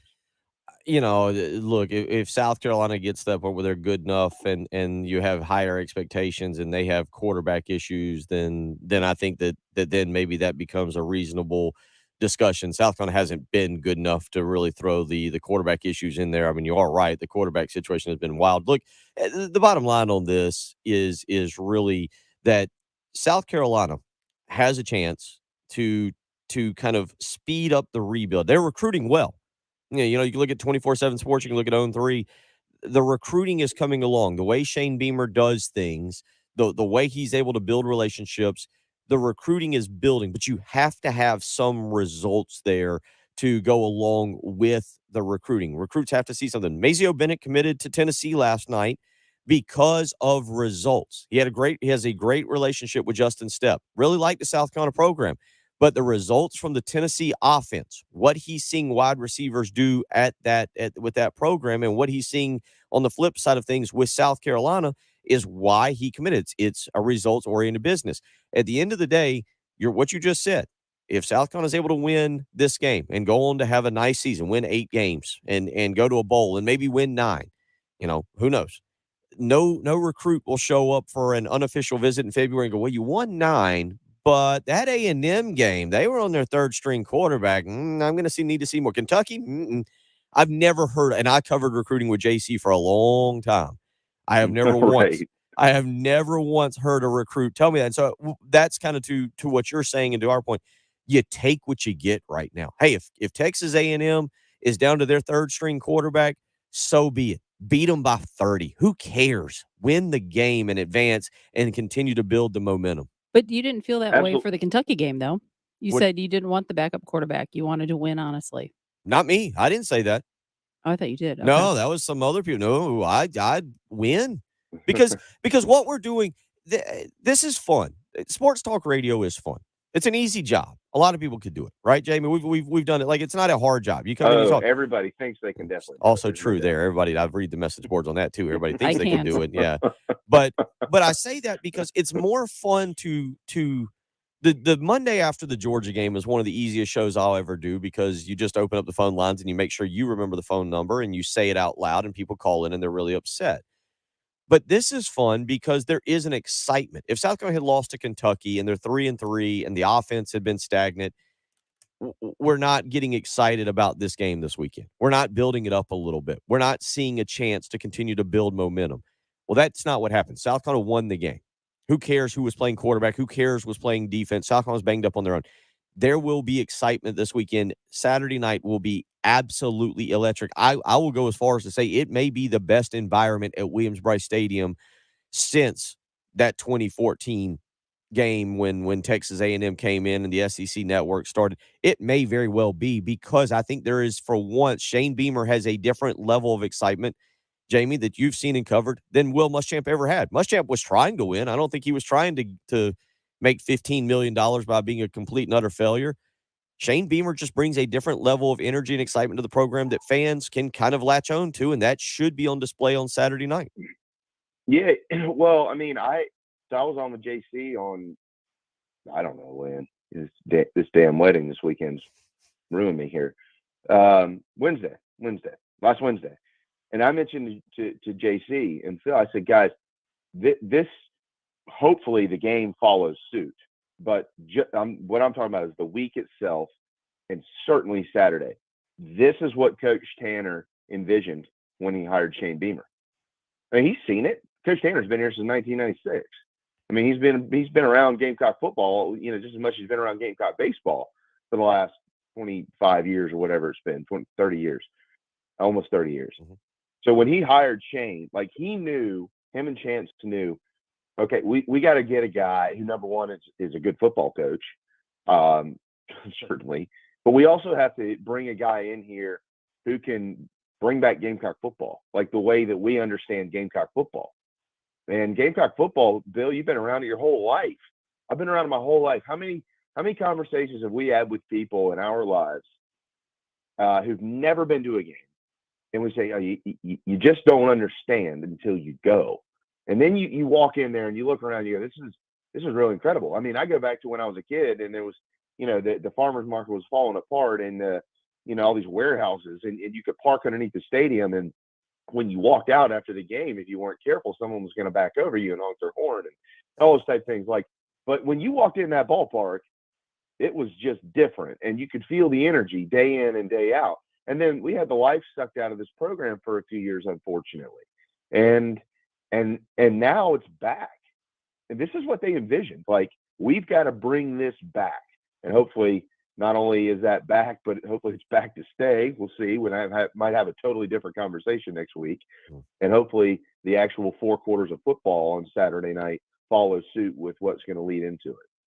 803-404-6100. We'll get into a little bit more of that, what he just said, the actual 4 quarters of it, what Jamie just mentioned, what South Carolina needs to do to win this football game. Look at some of the statistics. Texas A&M's offense, it's not impressive. I know people are talking about South Carolina's offense. This is another chance for the defense to really make a name for himself. We'll talk about both South Carolina's offense and defense with Jamie as we continue on this morning. You're listening to Jamie Bradford, Bill Gunner. She's Jen Jensen. It is the early game on 107.5 The Game. Our 15th anniversary celebration on 107.5 The Game is sponsored by Lexington Orthopedics and Sports Medicine, getting you better sooner. On your home of the Gamecocks, 107.5 The Game and the new 107.5 The Game app. Was out around the fair all weekend. Saw people having a blast, walking around, enjoying a couple elephant ears, maybe some cotton candy. Actually, a lot of kids enjoying cotton candy, and cotton candy that might be a discussion for later in the week. It's a disaster of an item because kids get hopped up and run around, and oh my goodness. And let me go ahead and tell you, then if the kids are eating cotton candy, you've got to try and keep up with them. You have to try and keep the same speed and pace as they do. And if you've been suffering from joint pain, if you've got arthritis, the kids are going to run circles around you after eating a bag of cotton candy, and you want the kids to have fun. So let them eat the cotton candy, but take care of yourself. Go visit QC Kinetics. If you've been suffering from pain in your ankles, in your knees, in your joints, you've got a little arthritis somewhere, QC Kinetics is ready to help you. You can get a free consultation by giving them a phone call today, 803-281-6860. Again, that's 803-281-6860. Call QC Kinetics today. Don't keep living with that pain. Learn how regenerative medicine can give you your life back with no drugs, no steroid shots, and absolutely no downtime, no surgery as well. You'll be right back on your feet. Maybe you'll be eating the cotton candy and the kids will be trying to keep up with you. You want to feel great? QC Kinetics is ready to help you. Call them today for a free consultation. 803-281-6860. Again, that's 803-281-6860. That's QC Kinetics. 107.5 The Game traffic from the Shepherd's Glass Traffic Center. Shepherd's Glass, a true reflection of quality. shepherdsglass.com. Hawkesbury Road at Highway 1. Disabled vehicle there. They're getting that accident cleared out. We also have a car versus deer incident, Glen Road near Highway 321. I-26 westbound before I-77. That would be exit 116. There is an accident there. And another car versus deer, Mineral Springs Road at Baskin Hills Road. Forecast looking good for today. Enjoy. 82 for the high, sunny and breezy. But cools down over through the night, and our overnight low 47. Tomorrow's high 60. Overnight low tomorrow night 37. So going to have some chilly mornings for the next after tonight.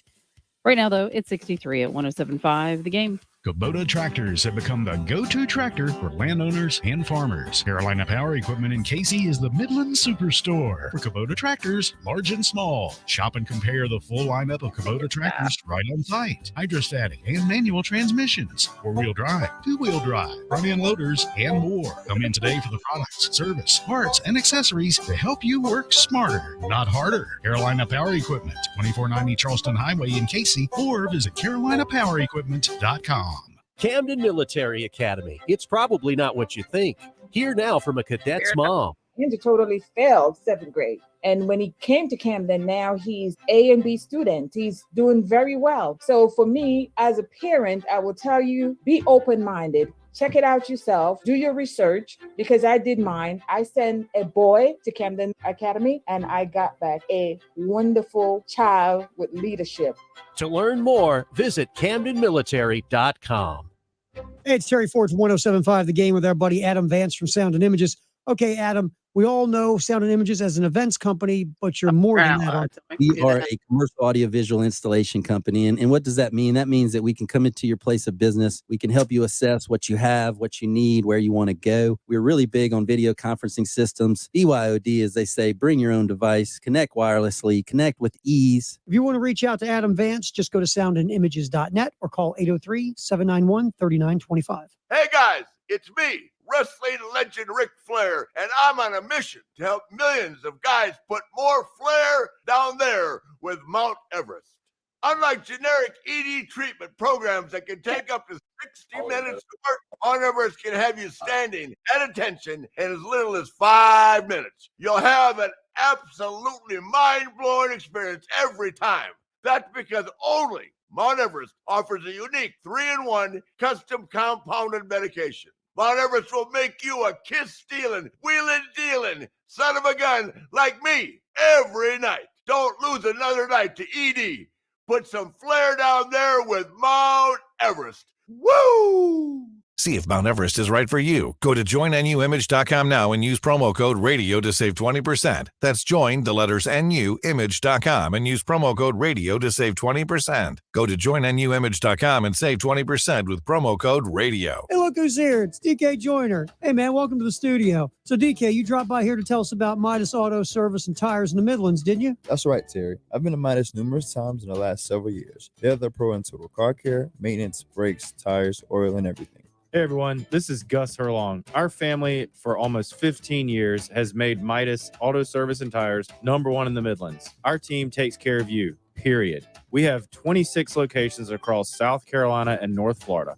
Come see us today at one of our 8 locations in the Midlands. It's a fact. Midas is the best in the Midlands on auto service, or the expert team at the Herlong's 8 locations. Every time I take my car to Midas, the service is just unbeatable, Gus. Midas does it right the first time and every time. Appreciate it, DK. And for all you football fans out there, do like DK. Go to Midas.com, schedule an appointment, see additional savings we have, and utilize one of our Midas courtesy vehicles for your convenience during your visit. Take it from DK Joyner. Midas in the Midlands has the winning service on your car or truck. This football season and every football season, come to campus and catch a game. Whatever the game, whoever you're with, just catch a game. Find your tickets online at GamecocksOnline.com. What we're talking about on 107.5 The Game. Sponsored by Love Chevrolet.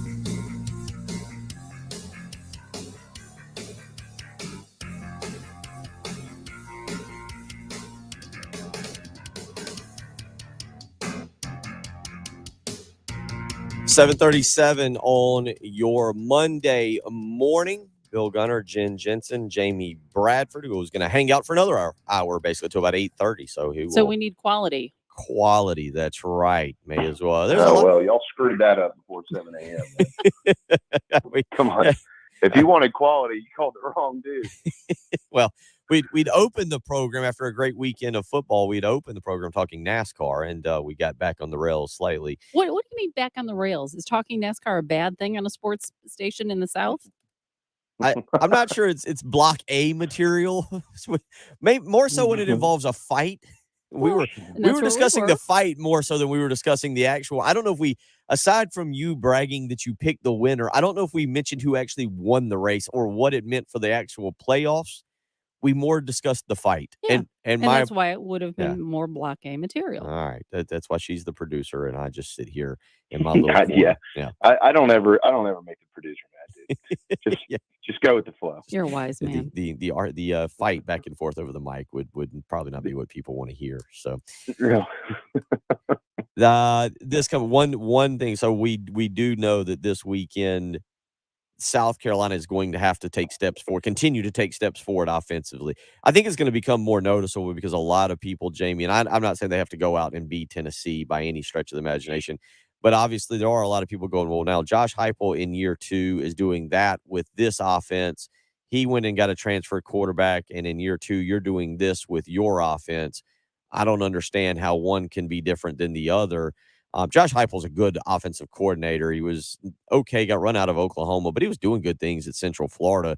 And obviously he's taken it to another level. But this weekend, Marcus Satterfield, Shane Beamer, that whole offensive staff, it is a weekend where I put a little bit more emphasis on it. You've had 2 weekends to study Texas A&M's defense. I know that A&M had a bye as well, Jamie, but I do want to see. I don't want to see going back to throw darts at a wall and whatever play works. Maybe we'll come back to it later in the game. Dude, does this not feel really similar to last year's off week? Remember, I mean, they came back and they beat Florida and beat them handedly. I think what was the score in that game? 40 to 17 or something? Mm-hmm. Okay. Do you not remember all the conversations about Florida? Like, who is Florida? How good is Florida? What's going on with their quarterback situation? How long is Dan Mullen going to be here? Should they fire Dan Mullen? Oh, wait, you know what? Florida can win their next 4 games and still finish the season 8-4. Yada, yada, yada. How are any of those conversations different this year from Texas A&M? Those are the same conversations, man. Quarterbacks, head coach, A&M really good. They could win all their games that are left, but they could also lose some games. And then South Carolina punched them in the mouth. And then not long after that, Dan Mullen was unemployed, albeit unemployed with an outstanding paycheck. But you get what I'm saying here.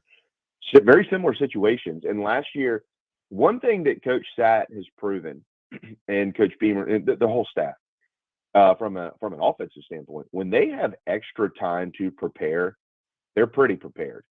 We got to give. If somebody don't want to give them credit for that, then you're really lying to yourself.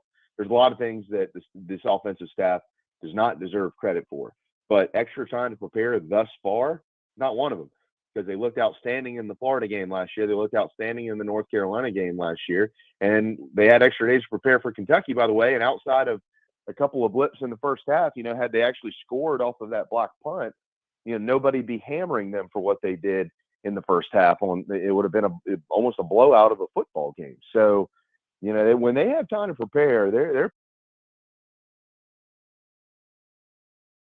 And apparently the time ran out on the phone. You needed more quarters. I wanted to know how he was going to finish when they have time to prepare. What happens when they have time to prepare? Well, we'll tell you when I know. We will tell you. This is a tease. This is a professional. It's how we do a professional tease. We'll tell you when we come back. What happens when South Carolina has time to prepare? You're listening to the early game on 107.5 The Game. Our 15th anniversary celebration on 107.5 The Game is sponsored by Lexington Orthopedics and Sports Medicine, getting you better sooner. On your home of the Gamecocks, 107.5 The Game and the new 107.5 The Game app. Going and purchasing a new vehicle. Well, it's a great experience. It should be. You've heard me talking about it. You're adding a family member. That family member, it might be a car, but it's going to get you and your family to soccer, on vacations, to football games for tailgating. It's going to take the kids to cheerleading, maybe to a pumpkin patch. You get the point. That car, truck, SUV, it becomes a major part of the family. So when you go to purchase a new car, truck, or SUV, you want to make sure you're getting a quality product at the absolute best price. And that's exactly what Love Chevrolet has been providing for over 60 years. Think about that, 60 years. If you do anything for 60 years, you're not doing it good. You're doing it great. You're absolutely phenomenal at what you do when you do it for over 60 years, and that's what Love Chevrolet has continued to do. Take care of families just like yours and mine right here in the Midlands for over 60 years. They do it with courteous customer service, making sure that the customer feels great about that new important family member that's joining them. Okay, it's a car, but again, let's be honest, many of you name your cars Tommy the Tahoe or Stevie the Camaro, whatever it may be. Love Chevrolet has got you taken care of. Go find out for yourself. I-26 in Harbison between Lowe's and Frankie's Fun Park. You can visit them on the web, lovechevy.com. Don't wait around any longer. Go check out the great folks at Love Chevrolet. Again, you can find them in Irma, I-26 on Harbison Boulevard between Lowe's and Frankie's Fun Park, or on the web, lovechevy.com. Get out to Love Chevrolet and find new roads. 107.5 The Game traffic from the Shepherd's Glass Traffic Center. Shepherd's Glass, a true reflection of quality. shepherdsglass.com. Car versus Deer, Bluff Road at Congaree Road. Also working to clean up that earlier accident, Cox Ferry Road at Highway 1. Another car versus Deer, Glen Road near Highway 321. And another one, Mineral Springs Road at Baskin Hills Road. Also have a report of an accident I-26 westbound just before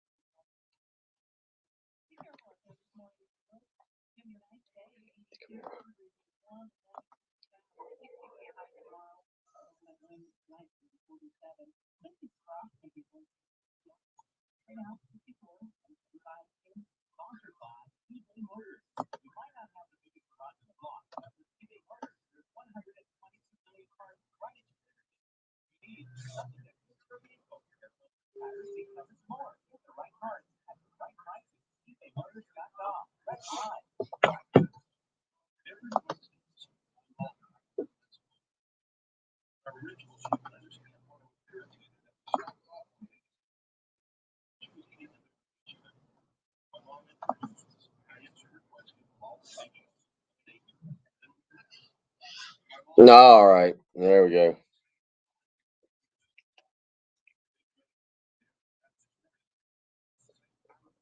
I really need to open the blinds in here, I guess.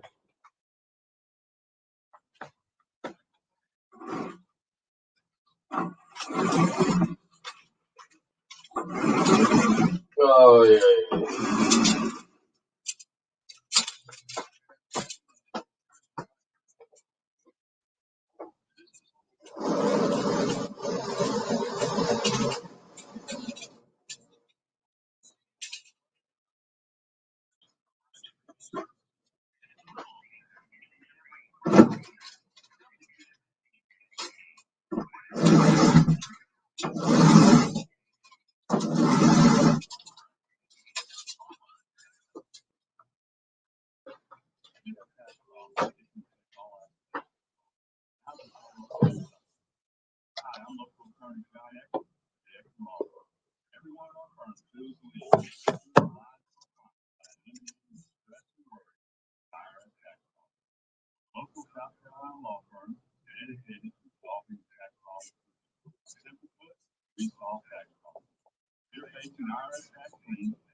Hey, do you don't have any more? You don't have a live for you. You're done, right? Okay. All right. I'll do 8:20. I'll do Casey Cairo 8:40 AAA, and we're good.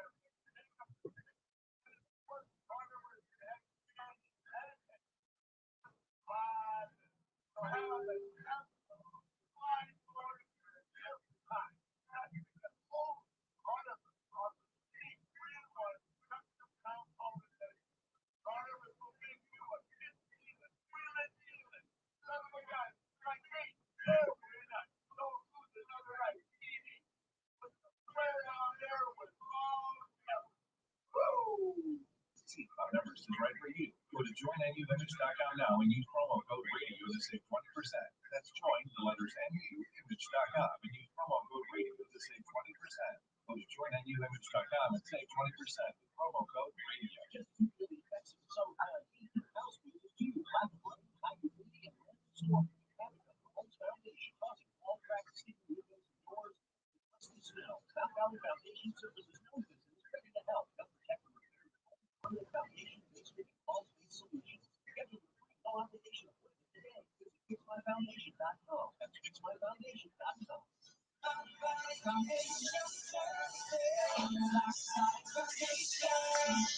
This update is sponsored by AAA Heating and Air, home of the $1,500 buyback.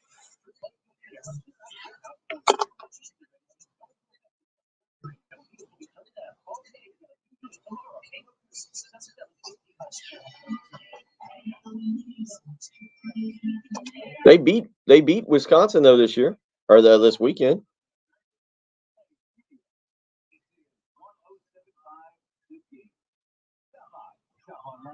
I mean, I do agree. I'm not arguing with where we're going with that conversation, but they did at least because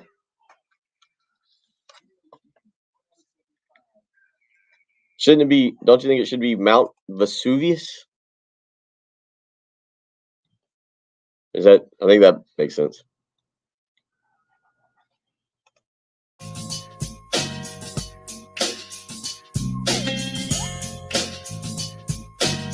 All right. Highly anticipated finish to that tease by Jamie Bradford there. We just left us all hanging, and then he ran out of quarters, and I have to get him back on the phone line as he was telling us. And we waited. You waited patiently through the break. When South Carolina has time to prepare, what do they do? Play pretty well. I mean, this the phone lines are about like my wife. When they've had enough of me, they just cut me off. Stop. So that's all right. It's all good. I get it. Yeah. No. I mean, the last 2 years when they have time to prepare, Bill. I mean, the proof's in the pudding, right? They've gone out offensively, played well. Florida, North Carolina, Kentucky last week. See what happens this week. Hopefully, more of the same. Yeah, I mean, I think some people might point the offense wasn't. They put up was it 39 against Eastern Illinois last? I think the team had 46, but I think the offense only went for 39. I think some people would point to that. Georgia State obviously was one that maybe you'd want back a little bit more on that. I do think you're right, and I think there's something too. And as you watch, and this is what I'm going to find very interesting this weekend and keep an eye on. I go back, and I think I brought this up with you just a few weeks ago as it pertained to the Georgia State game and even the Arkansas game. Steve Spurrier's teams were known a little bit for coming out of the box slow physically because of how he ran fall camp to try and keep guys healthy. And to Shane Beamer's credit, by and large, you're going to probably usually get one injury, maybe two in fall camp. But by and large, South Carolina arrived to Georgia State fairly healthy. And even went to Arkansas, relatively healthy. I think correct me if I'm wrong, I think Corey Rucker and maybe R.J. Roderick were the main pieces missing when South Carolina arrived in Fayetteville. And Corey Rucker sounds like he's still going to be out based on the teleconference last night, and maybe Christian Bill Smith as well. But I feel like this team, if you just use a one-year sample size, they became more physical as the year went on last year. You know, Clemson notwithstanding, Clemson's defense is what they are. They're absolutely fantastic. But as the season went on, and that's where I'm interested to see it this coming weekend, does the team continue to take another step forward physically? And I will also say this, and I don't want to go too far down this path because I don't want to speculate too much. Lonnie Teasley, when giving time, you look at what he did. He was the offensive line coach last year against Auburn and kind of late in the season when Greg Atkins had the other health scare. Lonnie Teasley's not a bad offensive line coach. And that offensive line comes out and, again, pushes around A&M on Saturday night. I don't know where Greg Atkins will be at the end of the year health-wise. You feel like if there's been two health scares in back-to-back years, maybe he needs to step away or at least reduce his role. Lonnie Teasley is a guy that I'm kind of watching there is maybe a guy who Shane Beamer says, hey, we're going to plug you in as a full-time offensive line coach moving forward. Yeah, I mean, well, and that remains to be seen clearly, Bill. A lot of football left to play, and that decision generally comes down to who's the offensive coordinator. If Coach Satt's still here, then probably a better chance of that happening if that's how it plays out. If for some reason he's not, then the next guy that comes in is probably going to have a shot to bring in whoever they want to bring in, regardless of how successful Coach Teasley is. So, we'll see. But yeah, they have improved. But I think they've also improved because they've kind of reestablished once again their identity, which, Bill, their identity is they have got to run the football. When they run the football, they win. There's no room for discussion there. That's just it. When they run the football, they win the game. And so when they kind of reestablish that identity, these guys, they know how to do that. Like, this offensive line is very comfortable in doing most of that. And Marshawn Lloyd has gotten more comfortable. And then you kind of throw the football off of that, and they're getting more comfortable there as well. And, you do feel like there are signs that overall things are kind of falling into place on the offensive side of the football. But again, you have to go out and prove it again this week. A&M is really good defensively. I mean, they've got athletes all over the place. Like, everybody's talking about their quarterback situation. Then you kind of forget how good they are on the defensive side of the football. So this is going to be an incredible test with 2 weeks to prepare. It is, and again, there will be a build up throughout the week as we get closer and closer to it to kind of see how South Carolina. This is also a test, I think, for Shane Beamer in terms of keeping his team kind of loose and under control. Because I do think this will be a week where you see fans as we roll through. Shane Beamer will have his press conference tomorrow at 1:30. Obviously, we'll get into the weekly teleconference on Wednesday, and then Carolina Calls on Thursday night with Shane. But Jamie, you've done radio. You've seen it when people get excited about this program, this town can really take off. And there's going to be a part of that where these players are going to have to be able to deal with that this week. It's just not planning X's and O's. It's controlling your emotions as well. Yeah, well, and I think Shane said it last night, and I don't know these young men at all, but from what I understand about many of them, the leadership side is they get it. And he said yesterday, they've got a pretty mature football team. And I think what he means is the leadership is matured. Guys who've been around a while, they've been through the fires, the Zach Pickens of the world, the R.J. Roderick's of the world on the defensive side of the football. And then on the offensive side of the football, you're probably, not just leaning on Spencer Rattler because the guy has been in college playing quarterback for a few years, but you look at the guys up front, your offensive linemen. I mean, these guys have been through the fires, right? And what you need now is for them to, if you have to deal with that type of issue, if you have to deal with a group of kids that's a little overly excited and they're kind of starting to lose sight of the football side of things, you have to have that leadership that reminds them, we're 4-2.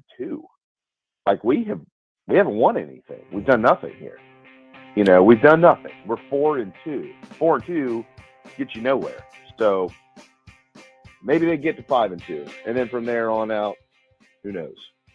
Again, it'll be something we'll continue to talk about. We'll get into the weekend that was with Jamie Bradford. He'll stick around for 2 more segments, and we will discuss a little bit of what he saw, not just from Alabama, Tennessee, but what he thinks about Michigan now after their dominant performance. They looked very good. TCU moving up to number 8 in the polls. You got another good top 10 matchup this week out on the West Coast. The Pac-12 will be in the spotlight a little bit. Oregon and UCLA will hook up this weekend. It's going to be another really good weekend of college football. We'll get you up to date on that and get Jamie's thoughts. He'll be around till about 8:30. You're listening to Jamie Bradford, Bill Gunner, Jen Jensen. It's the early game on 107.5 The Game.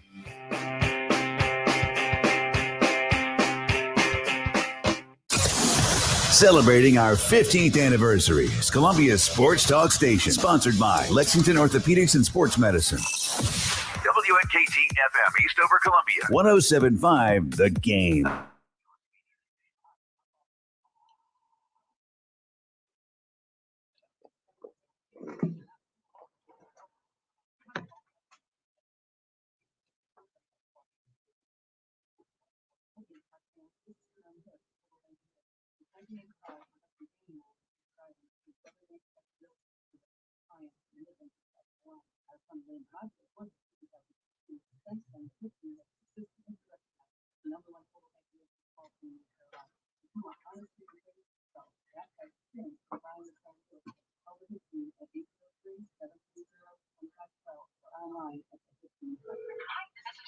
So rumor has it that Staples is doing an initiative. That's not a rumor. We have all the shipping for my service. Boxes? Yep. Mailers? Yep. And I can actually ship there, right? We have UPS right here too. What will Staples think of next? Right. That's because I'm asking what will they think of next? Staples is all your shipping supplies and UPS service in store. And right now, get 25% off UPS Express shipping services. Staples, the best guest free shipping and $12.31 off in Staples US stores. My God, I don't think I have blood pressure. That's why I got in this NyQuil high blood pressure. For fast, powerful nighttime relief. Unlike some ordinary cold medicines, it's specially formulated for people like my dad. NyQuil high blood pressure is sugar-free, alcohol-free, and ingestion-free. It's NyQuil high blood pressure. Nighttime symptoms using coffee, fever, sore throat, cold, flu, or people with high blood pressure. Like my dad.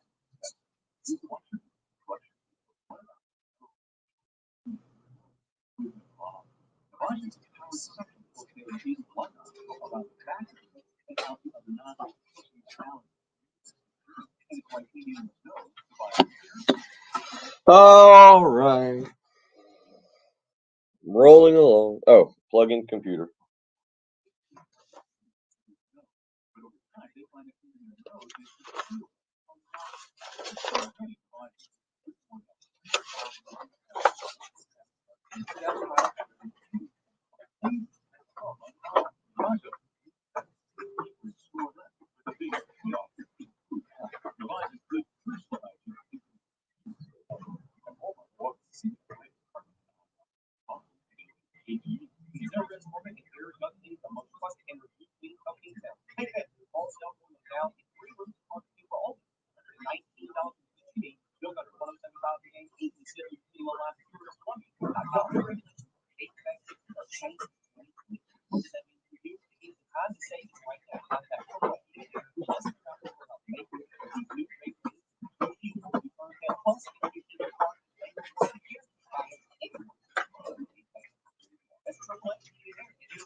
Free, Free, free, as in this is free money, Free, free.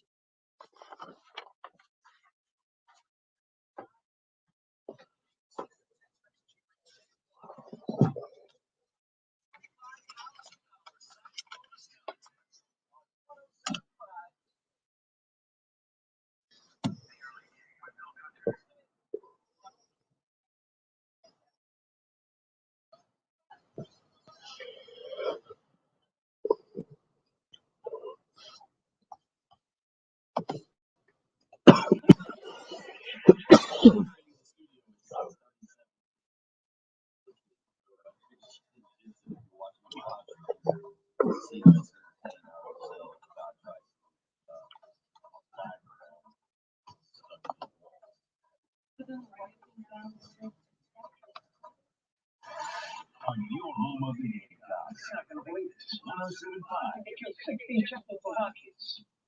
That was an infuriating tackle for the game.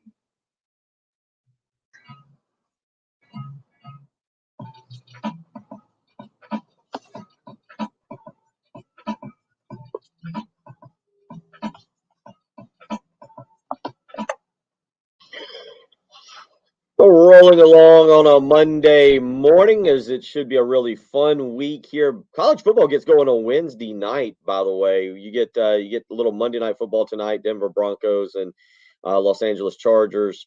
That'll roll into, you get a Tuesday. You also have, by the way, an elimination game. Jamie, we haven't talked Major League Baseball this morning. Obviously, a lot happening in college football and kind of gearing up for South Carolina and Texas A&M, but tough weekend for the Braves. And I don't know if I saw you involved in this kind of Twitter discussion last night. I forget if it was you or maybe just somebody else. A lot of people kind of unhappy with the 5-game divisional series, thinking that that's not a true representation of a 162 game season. But the Braves eliminated over the weekend by the Philadelphia Phillies. They'll move on tonight. You get the Yankees and the Guardians in a winner take all game 5. 7:07 first pitch there. That should be a lot of fun. But the Braves, they go down, they're out. It'll be Philadelphia and San Diego who eliminated Los Angeles over the weekend as well. I do like the idea that there'll be some new blood and continue to be new blood, the parity in the World Series. But tough weekend for the Braves.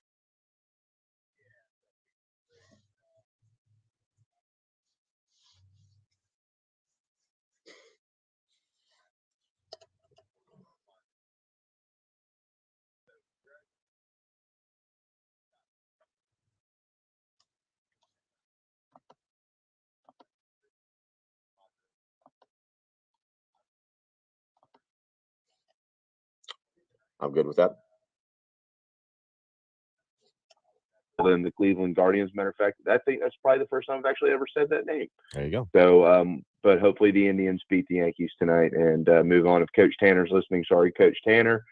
I hope your Yankees lose. Okay, I'm pulling for the Yankees anyway, so let's go Yankees. And I kind of, I hope your Yankees lose too. Even though the Padres, I really have no interest in watching them. I love teams that go all in to win the championship, knowing that the window is small. The Rams last year are a perfect example. We'll take anybody and everybody and try and win a championship, and it paid off. The Padres, same thing. Soto, they took everybody, and hopefully they'll have a chance to go out and win.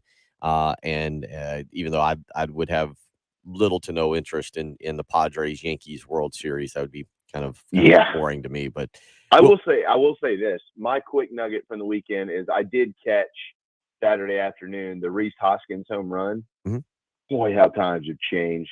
Could you imagine only a few years ago, and certainly every other era of baseball before that, if you spike a bat in the ground when you hit a home run like that, the next time you come to the plate, you are going to get hit in the helmet. You get spiked. You get spiked. Yeah, That's what like, they don't even throw the baseball at you. Nolan Ryan just comes down and puts you in a headlock and gives you a noogie for a little while. They spike you. That's kind of how it works. So yeah, I'm with you on yeah. that. 803-404-6100 if you want to send in a question. Matchup tonight. You get a little Major League Baseball. I love elimination games. I really like them in the NHL. But tonight I'll actually be tuned in to the Yankees and the Cleveland team there in Game 5. That should be fun. You get some Monday Night Football tomorrow night. A little bit of an off night in terms of football. And then Wednesday night, Sean Elliott and Georgia State take on Appalachian State. So that'll kick off your football weekend. Let's discuss college football here for a second. I said earlier in the program, this is the fun thing about doing sports talk radio. Early in the program, I was talking about the new AP Top 25, Jamie, and I said out loud, I said, well, kind of to me, I still think several teams have kind of separated themselves. Georgia, Ohio State, all right, Tennessee, Michigan, maybe Alabama. Throw those 5 in there. I still think Clemson's a little bit below it. But as I was preparing for this segment in between the break, I started thinking, well, Georgia had those flaw games against Kent State and Missouri. Ohio State really, I guess, has not been challenged by anybody when you look at Ohio State's schedule thus far. Notre Dame loses another one. Boy, that Marcus Freeman experiment there is going sideways quickly. We'll get into that. Arkansas State, Toledo, Wisconsin is bad. Rutgers is bad. Michigan State is bad. You get the point. Iowa's not good either. They'll play Iowa this coming weekend. So I don't know what to make of Ohio State. But if you go down the list, Tennessee's offense is great. Tennessee's defense is not great. Michigan, I guess maybe Michigan's played the most complete games, but they were tied with Indiana at halftime. I still think Clemson's got some flaws that can be exposed. We now know Alabama's defense is a wreck back there. We'll see about Mississippi. Am I right? Does it feel like there's more parity than just what maybe we thought a few weeks ago with just 2 or 3 teams? Yes, you're exactly right. Absolutely. I think generally we talk about the top 3 who have always separated themselves, and everybody argues about who's 4th, and it kind of starts in the middle of the year and it goes all the way until they pick the playoff. I mean, I would, Bill, if you ask 10 people, I mean, maybe you can do it tomorrow. Ask 10, take 10 phone calls and ask people for their top 4, and you're probably going to get 10 different versions of it right now, or 9. I mean, like it's Clemson. I personally would make an argument that Clemson is in the top 4. But I also can't say with certainty that I would put them in the top 4. And by the way, if I did, it would be at 4. I think the top 3 are where they should be for now. But I'll go back to what I asked you last week, and I'm not saying that they should be number 1.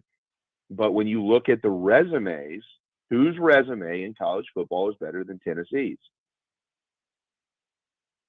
Well, nobody at the moment because they've got the Alabama win on there. I guess if you want to throw the Pittsburgh win, I'm not going to give credit to the Florida and I'm not sure what to make of LSU. I will say there's 2 discussions here that can be had. One is what we're discussing right now, which is the top 10 and the parity. The other is to go into some of these teams and first-year head coaches and say, okay, what are we seeing here and let's do that in just a second. But when I say, and we'll get into like Florida, LSU, and Notre Dame, what are we seeing with these first-year head coaches?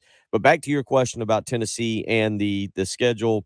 Yeah, I mean, if you ask me to rank their victories in order, Alabama obviously is the best at home. Pittsburgh's not a bad, even though Pittsburgh lost to Georgia Tech, it's a nice win. The way they beat LSU is impressive, 40-13 there in Death Valley. I'm kind of with you on that. I can certainly get on board. Georgia, though, that win over Oregon, the way they beat Oregon, who's now a top 10 team, starting to stand out a little bit more. They're starting to rip up and crush now everybody else in their path. Auburn 42-10, Vanderbilt 55-0. They get a bye week, by the way, before Florida and then Tennessee. And then there you go. Well, watch this. That's it. Keep an eye on this one because this is a Mike Leach special. Georgia plays, they get the bye week, and then they got Florida in Jacksonville. They've got the home game against Tennessee, and then there's Mississippi State, who I don't think anybody gets up to play. Even though Kentucky thumped them this weekend. But there's Mississippi State in Starkville in 4 weeks, and that's one where if Georgia gets beaten around a little bit, they're tired. Tennessee exposes some flaws in the secondary. Mike Leach could go in there and catch a down Georgia team and pull off one of those Mike Leach upsets that he usually gets each year. And then they go to Kentucky. Yeah. I mentioned before the year. I don't know if this was on your show or if it was maybe it was both. I mentioned before the year that with Georgia, what was interesting about them is that they had what I called 4 blue collar road games, and they've already passed the test twice. Now, of course, they walked into Williams-Brice Stadium and embarrassed the Gamecocks, but then they barely got out of Columbia, Missouri alive, right? And now they got 2 more blue-collar road games that are left, Mississippi State and Kentucky. And when I mean blue-collar, I know we got to get a break, but when I mean blue-collar, Bill, I mean the average fan, when they look at the schedule before the season starts, they don't circle those games. You know, if you're an average fan, you look before the season, you looked at Georgia's schedule, and even the national media, what do? They highlight the Oregon game. Mm-hmm. They highlight let's see what Auburn's going to do this year because it's a traditional rivalry. They highlight Florida, Georgia every year. And then that was about it. I mean, some of them started talking about Kentucky a little bit, but nobody had put Tennessee and Georgia on the radar just yet or anything like that. They only talk about the big ones. And they always miss these blue-collar road games, especially in this league where upsets happen that way. And so far, they're 2-0, but you're right. Tennessee, Mississippi State, Kentucky, those 3 weeks are going to tell you everything you need to know about Georgia. And if Tennessee eventually wants to send the number 1, there's their chance. I don't think Clemson is a top 5 team, but as we sit here today, the biggest surprise of the season would be if they are not in the college football playoff. They should be. You look at the rest of the schedule, they should be undefeated. I think they're a 13.5 point favorite this weekend against Syracuse. Notre Dame's bad. I don't think Louisville goes into Memorial Stadium and beats them. Miami's not very good. We'll talk about them in the next segment. And I think Clemson handles South Carolina with ease. And if it holds true to where everything is at right now, it looks like they would get a North Carolina team who can put some points on the board. North Carolina, Drake May, they're doing some nice things offensively. North Carolina couldn't stop you and I and Jen out there if we went out and ran the wishbone. Their North Carolina is they've given up a lot of points this year, 227 points given up. For those of you wondering, only team in the ACC to have given up 200 points this season in that entire conference. As a matter of fact, the next closest team to them, Virginia Tech, has given up 176. North Carolina's given up 50 more points. A lot of that, I guess they can thank Appalachian State there for that 61-point outburst. But we'll talk about that, get some thoughts in your field, because I say that because I don't see North Carolina really being able to contain Clemson either in an ACC championship game. So I feel confident right now. If you ask me for my one top pick of the year, it's right now Clemson will be in the college football playoff based on that schedule I just gave you there, the remainder of the season. We'll get into a couple of these first-year coaches as well. I want to get your take on that because I just mentioned Miami. Remember all that excitement? Remember all that excitement about Mario Cristobal and he's bringing the U back and we're doing all that? Oh, thank goodness they beat Virginia Tech in a snoozer this past weekend. We'll talk about that. Notre Dame, Florida, LSU. Gets your take on a few others around the country here. You're listening to Jamie Bradford, Bill Gunner. She's Jen Jensen. It's the early game on 107.5 The Game. Our 15th anniversary celebration on 107.5 The Game is sponsored by Lexington Orthopedics and Sports Medicine, getting you better sooner. On your home of the Gamecocks, 107.5 The Game and the new 107.5 The Game app. Enjoying life, being able to go to the local pumpkin patch or the apple orchard, or even just taking a walk in the evening with your significant other. Those are things that you can get out and enjoy. But if you've been suffering from back pain, you need a little help, Casey Chiropractic Center right here in town is ready to help you. 803-796-2424. That's how you can get in touch with Dr. Pate and Dr. Roman Cooper. They've been taking care of families, people just like you for over 20 years, making sure you get the affordable, effective, lasting, gentle spine health care that you need to get back on your feet and going to those pumpkin patches or apple orchards or just taking that walk. So contact Casey Chiropractic Center today, 803-796-2424, conveniently located over in Casey, South Carolina. Both doctors have had over 20 years of experience taking care of their patients, and they make sure you are taken care of properly. They're not going to just run you through some kind of wild rehab mill, so do kind of crazy things. They talk with you.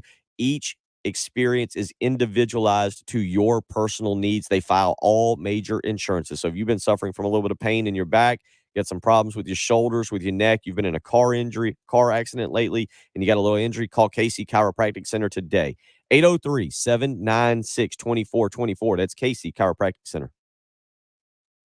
107.5 The Game traffic from the Shepherd's Glass Traffic Center. Shepherd's Glass, a true reflection of quality. shepherdsglass.com.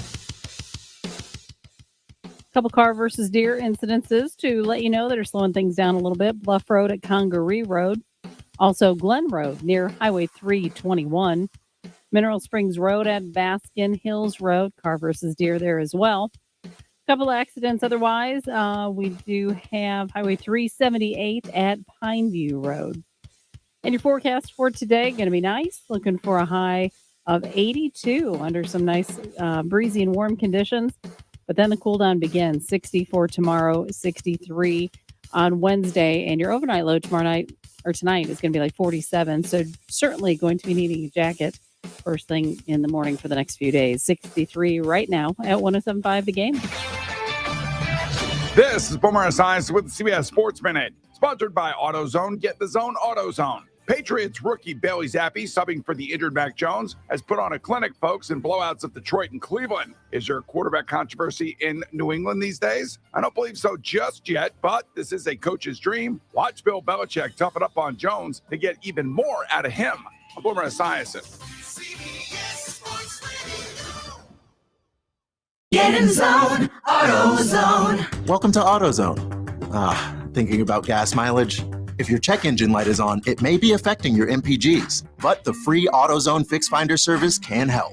With the most complete free warning light report backed by technician-verified fixes, you'll know what's affecting your gas mileage and more, and you don't have to drive too far to find the fix. The free AutoZone Fix Finder service is available at all 6,200 stores. Get in zone, AutoZone. See details at AutoZone.com.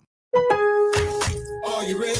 At Lowe's, every pro is an MVP to us. That's why MVP's rewards members can earn bonus points on select products from brands like DeWalt, Purdy paint applicators, and GRK screws. Then redeem your bonus points for exciting rewards like tools, grills, Lowe's gift cards, and more.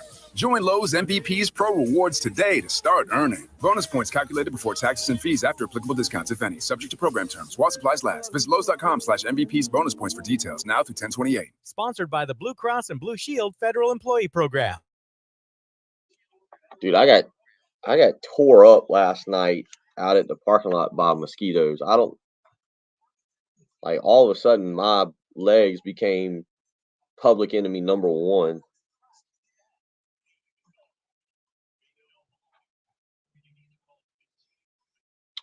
Let's see, I actually am in a tournament this Thursday.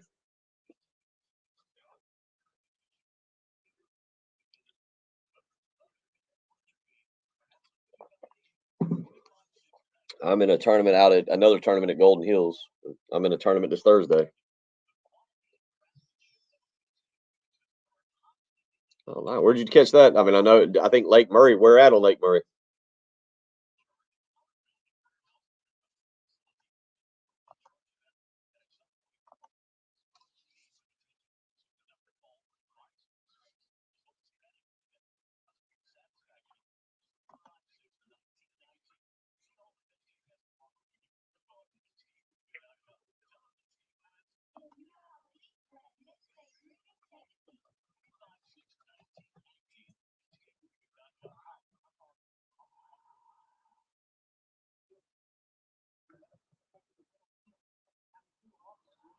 Okay. Yep. I know where that's at. Yep. No, up around Buffalo Creek.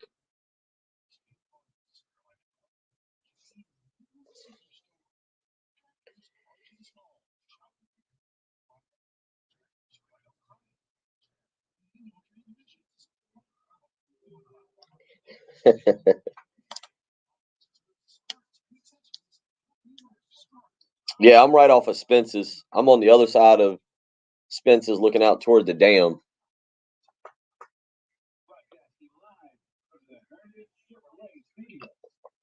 I'm on I guess you'd say the Lexington side.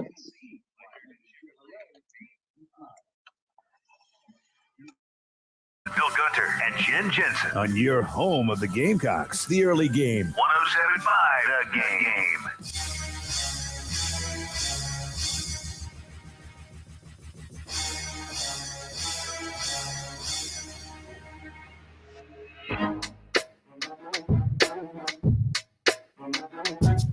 Eight zero 6100. Again, a reminder to keep listening this week for your chance to win a pair of tickets to see Carolina take on Texas A&M on Saturday night at Williams-Brice Stadium.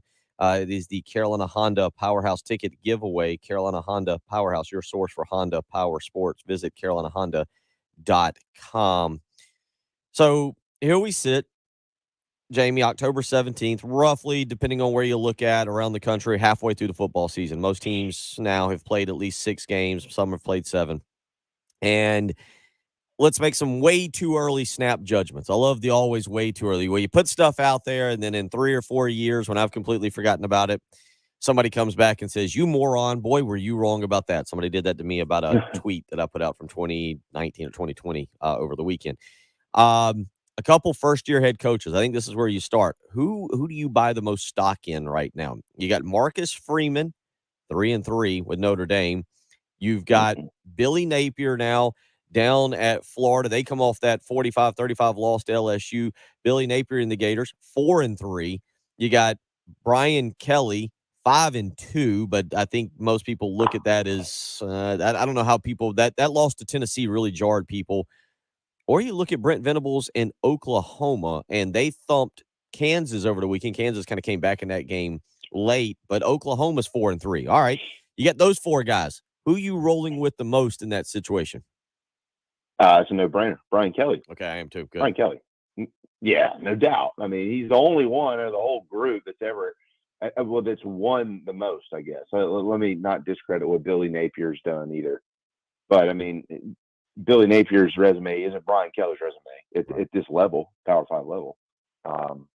Yeah, he'll be fine at LSU. Matter of fact, I don't know what's going to happen Saturday. I don't think they'll beat Ole Miss, but who knows anymore. But these next couple of games, they have a huge opportunity to change everything. They're gonna be in a bowl. They've won 5. They're going to beat UAB, so they're going to be in a bowl game this year. And then you pair that with a win. You beat Alabama, you beat Ole Miss, you beat Arkansas, you beat A&M. Either one of any of them, you get a 7th win out of that group. Year 1, Brian Kelly, they're going to be fine. Yeah, I'm with you on that. It seems like maybe either people expected more from him, or the loss to LSU was so bad that people are kind of dumping on him a little bit. Brian Kelly, I'm with you. I actually would have to go back and look. Patrick and I did our over-under season win totals way back in August, and we had LSU at 7.5. Both Patrick and I took the over on that. We thought Brian Kelly would have a pretty good opening season. It looks like he's still on pace from that. So then, what do you make right now of Billy Napier and the Gators? A lot of people down there kind of fired up over the weekend as LSU comes into the swamp and knocks them off. Something that that Florida team, I feel like South Carolina, I know it's way away, and we got excited earlier and talked about the next 4 games. If you can make Anthony Richardson throw the football, you've got a good chance in that ball game. Oh, that's funny. It was before the season, Anthony Richardson was a Heisman candidate. Correct. Yes. You and I talked about this. I asked you, I said, where's this coming from? I don't understand. If prove me wrong, I'll shut up. I don't care. I'm not an expert, but I'm just curious, because I've actually never seen this kid. Like, I've never seen where everybody was trying to tell me they had seen, and I still haven't. So I think Florida is right now the most Jekyll and Hyde team probably in the league. I mean, look at it. The results tell you that. I mean, they beat a top 10 Utah team, and then you have the annual week 1 overreaction that everybody, all the national guys like to do. And then they get beat by, Florida wasn't even in the top 25, Bill. And then all of a sudden they're 12th in the country. And then Kentucky comes in and beats them by 10. And then they squeak out a field goal victory over South Florida, and then they were in the game with Tennessee, in Knoxville, and they only lose that game by 5.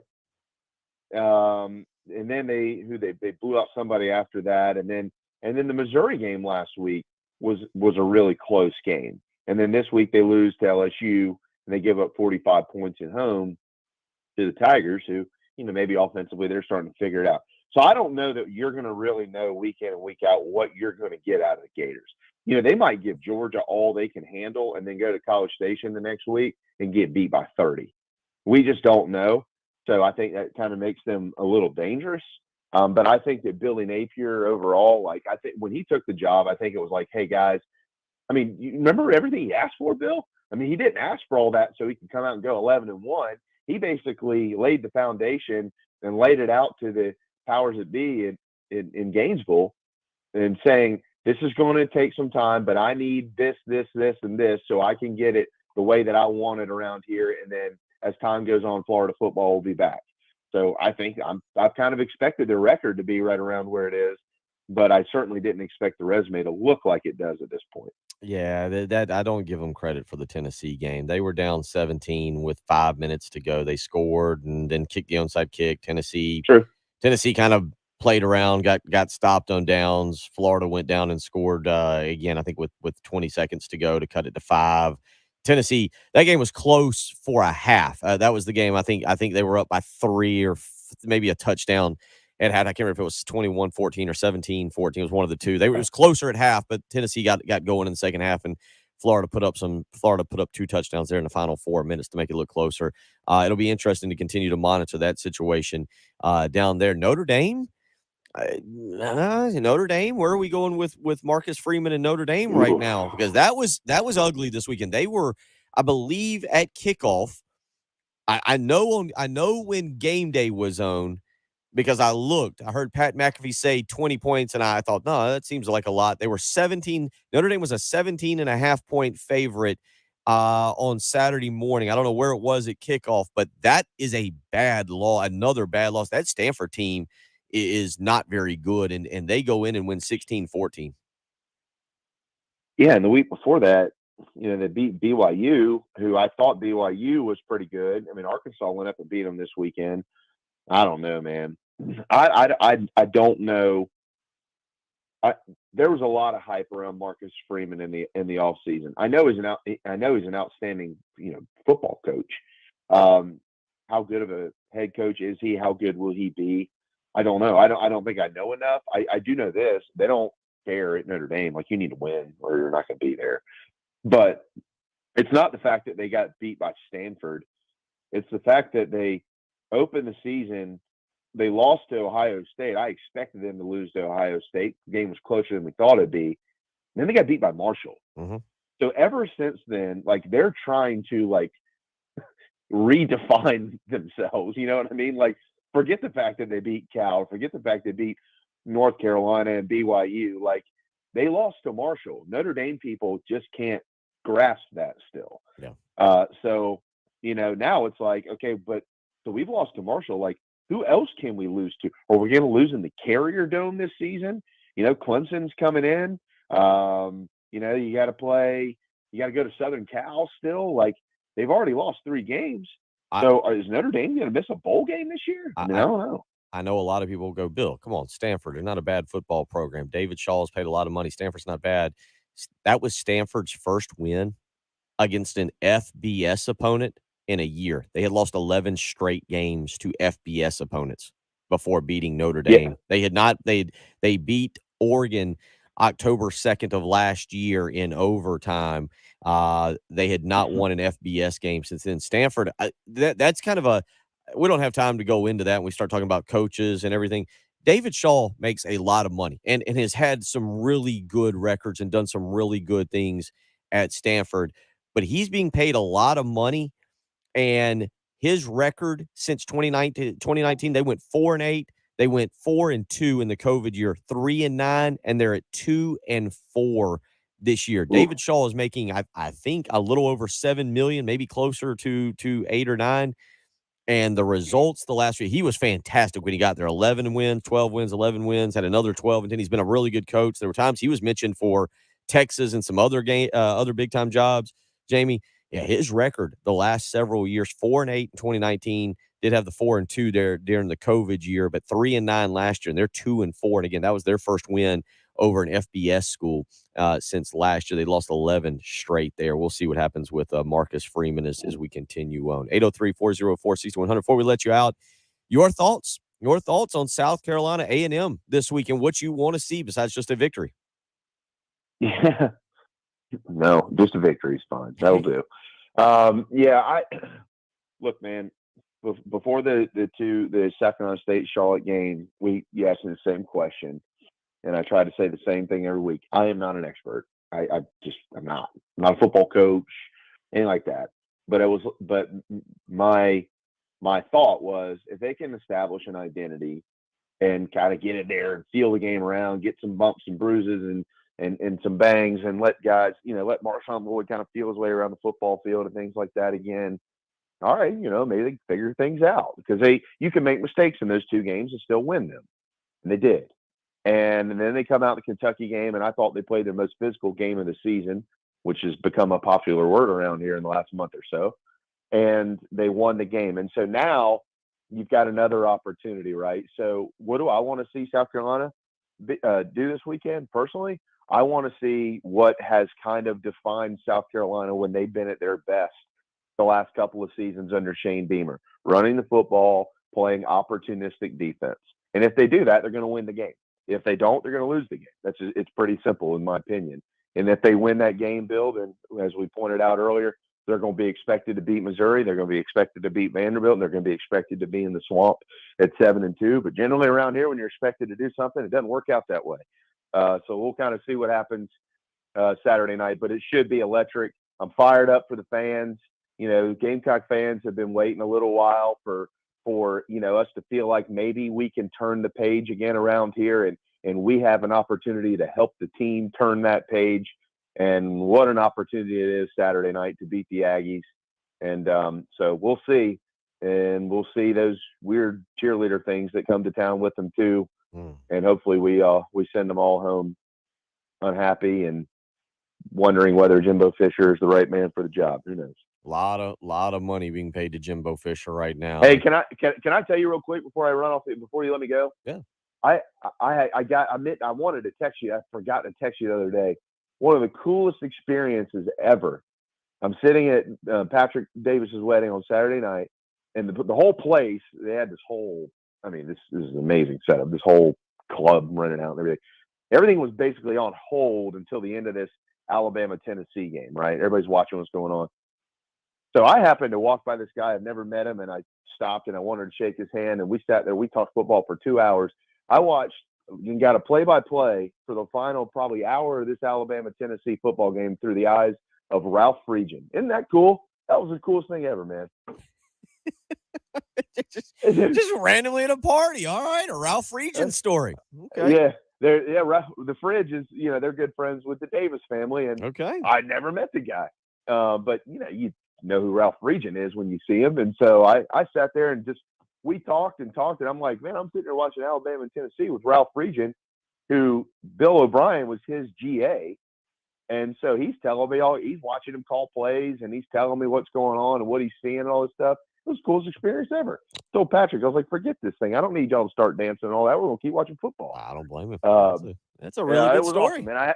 I had to squeeze that in. I don't like to generally name drop or anything like that, but that was just something that was too cool to pass up. And so there you go. Happy Monday. Happy Monday. That's a great story, man. Recover, and we will catch up with you next Monday, and hopefully be discussing a 5-2 Gamecock football team. Sure hope so. It would be fun. Y'all have a great week. Thank you, Jen. Thanks, Bill. Take care. Jamie Bradford joins us each and every Monday. Got a little extended Jamie Bradford this morning. Should be a lot of fun. We'll come back. We'll get back out to the Love Chevy phone lines, get some thoughts from there, and roll along. You're listening to the early game on 107.5 The Game.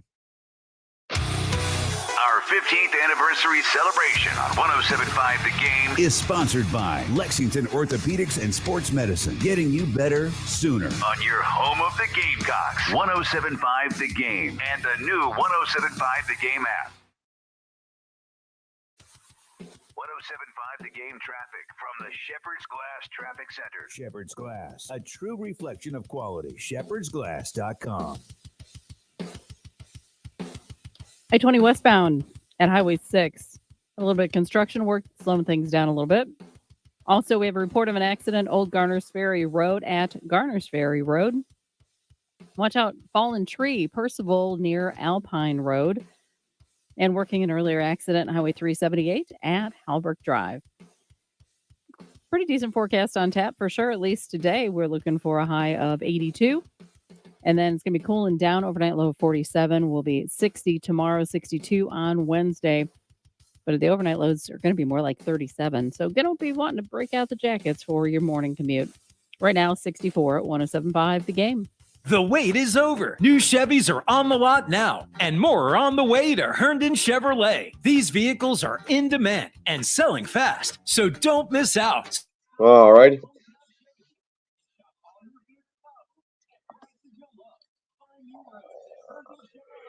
Oh, man. Sleepy.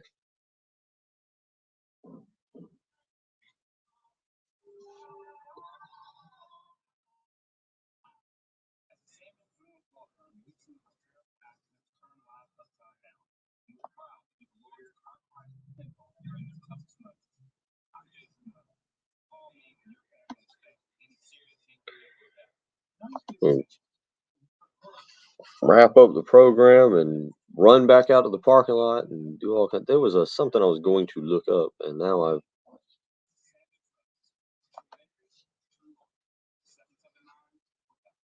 What?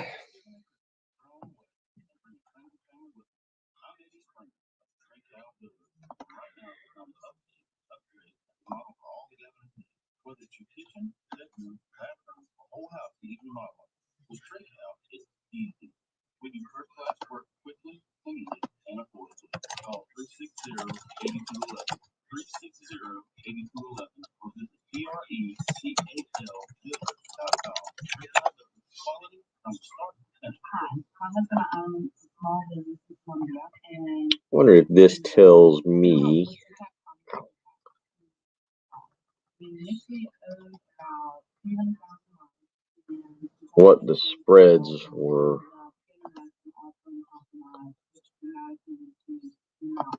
I would personally recommend a small Yeah.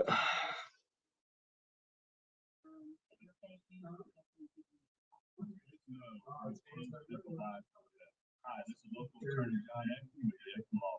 For over a decade, our office has been dedicated to helping partners and individuals solve tax problems. Do you have years of unfiled tax returns or facing IRS wage levy, please call our office today, 771-9800, or go to EckmanLawFirm.com. That's ECTON lawfirm.com. Let's get your tax problem solved for good. Call today. We'll be glad you did.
803-404-6100. You can weigh in this morning if you want to do so. Bill Gunner, Jen Jensen, big thank you to Jamie Bradford. Not sure you're going to want to hear what I'm about to tell you. That's kind of a typical. It's Halloween. I'm going to give you something that's scary. Oh, okay. Hold on, because I'm really thrilled about potentially hearing this. So hold on, let me get myself all ready. Okay. Okay. You ready? Go. Okay. The last 3 years, 2021, 2020, 2019, last 3 years, Texas A&M has outscored South Carolina 122 to 23. It's terrifying. Can you name the two players involved in the touchdown the last time South Carolina scored a touchdown in the first half against Texas A&M? Can you think about it for a second? 803-404-6100. I'll take a phone call, and then we'll see if you can get this right. Can you name the two players or the pass? The two players involved the last time South Carolina scored a touchdown against Texas A&M in the first half. Let's get out to the Love Chevy phone line. Steven has thoughts on how South Carolina can outscore Texas A&M. That's why I led with those stats, Steven. How you doing this morning? What's on your mind? Great. Thanks for taking this call. The reason I'm calling is any team can beat any other team on any given day, at least in theory. In my opinion, the way to beat Texas A&M is to call specialty plays. Now, if you start thinking, you're thinking trick plays. Well, you call them what you want, sir. I'm just telling you, when you have to play another team, you've got to, number one, blocking and tackling. That helps them to prevent them from scoring. However, you've got to score yourself. And let's just talk about two specialty plays. I don't know how many listeners remember Florida State versus Clemson down in, I think they played at Florida State. Clemson was ahead. Florida State was behind. There wasn't much time. It was fourth down. 1 out of 50 chance for punt Ruski. So the head coach says, punt Ruski. They called it. They practiced it. They perfected it. They were able to score and beat Clemson. That's what I'm talking about. You've got to play to win. And you've got to, in my opinion, the Gamecock coaches must call specialty plays. Just look at when the score was tied in the Swamp, Spurrier versus Muschamp. The only reason it was tied was because our player blocked the field goal, remember? So then what? You're down at the goal, and what happens? You've got an RPO. Florida was expecting a toss to Mike Davis, and they were prepared for it. What happened? Specialty play, RPO. The quarterback has the guts to run it in and score and win the game, and Muschamp was fired the next day. This is all true. In conclusion, I don't think you can beat a good or better team just running it down the middle like your Stanley Pritchett or Larry Zonka. I think you need specialty plays to win, sir. Thank you for the phone call, Stephen. I now request more phone calls have the sentence "in conclusion" in them. Right? I like that phone call. Genius. That goes with our throwback weekend. He went with a lot of stuff, a lot of fact, as he said.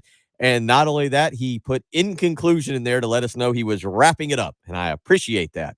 No kidding. Me More- too, because trying to keep Bill on track on a regular basis, I wish I would hear in conclusion a little more often. More of that. Thank you for the phone call, Stephen. The answer to my trivia question, the last time South Carolina scored a touchdown of any type in the first half against Texas A&M, October 1st, 2017, it was Jake Bentley to Shy Smith. Well, there you go. South Carolina has not scored an offensive touchdown against Texas A&M in the last 4 meetings. That has to change. Matter of fact, South Carolina really has not scored many touchdowns against Texas A&M in the last 4 meetings. And I just mentioned they've been outscored in the last 3, 122-23. They do have 2 touchdowns. Those both came last year. 803-404-6100. If you want to add something in conclusion, we're more than willing to take it. You're listening to Bill Gunner and Jen Jensen. It's the early game on 107.5 The Game.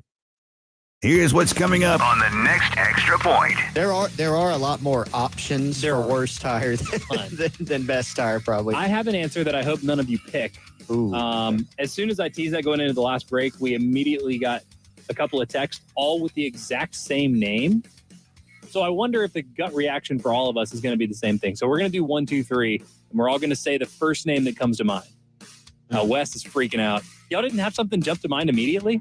I had like a few different names, and then I'm like, no. Well, what about this guy? And then Okay, we'll just pick one because I'm curious if this is an experiment. I'm wondering how deep the group thing goes because all the texters seem to agree. It was also the first name that came to my head, and I'm wondering if it's the first name that came to your head. You ready?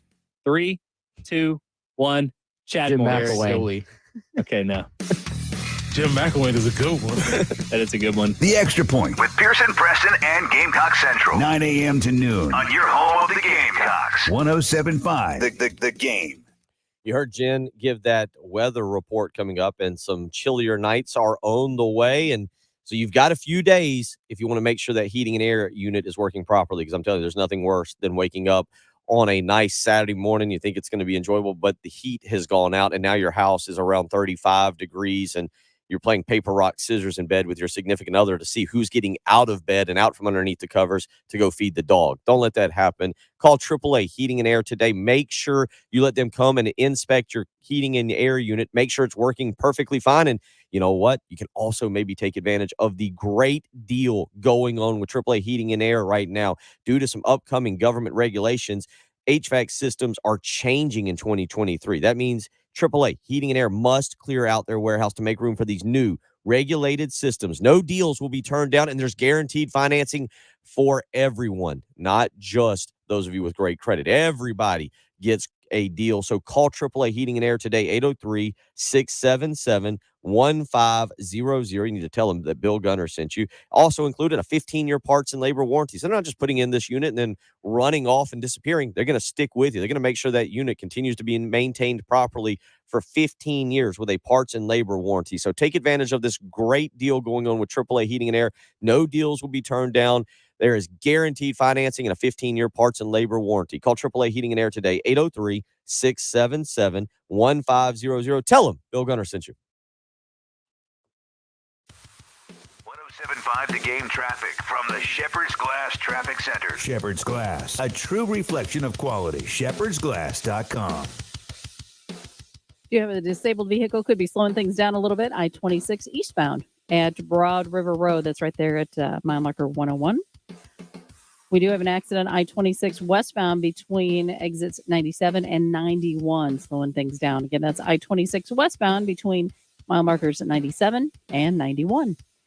Old Garners Ferry Road at Garners Ferry Road, an accident there, and a report of a fallen tree. Percival Road near Alpine Road. The forecast for today, we're looking for nice conditions, breezy and warm, 82 for the high, but then that cool down comes in. 60 tomorrow, 62 on Wednesday, overnight lows 47 tonight, but then 37 the next couple of nights. Right now, 63 at 107.5 The Game. Sponsored by Capital Palmetto Builders.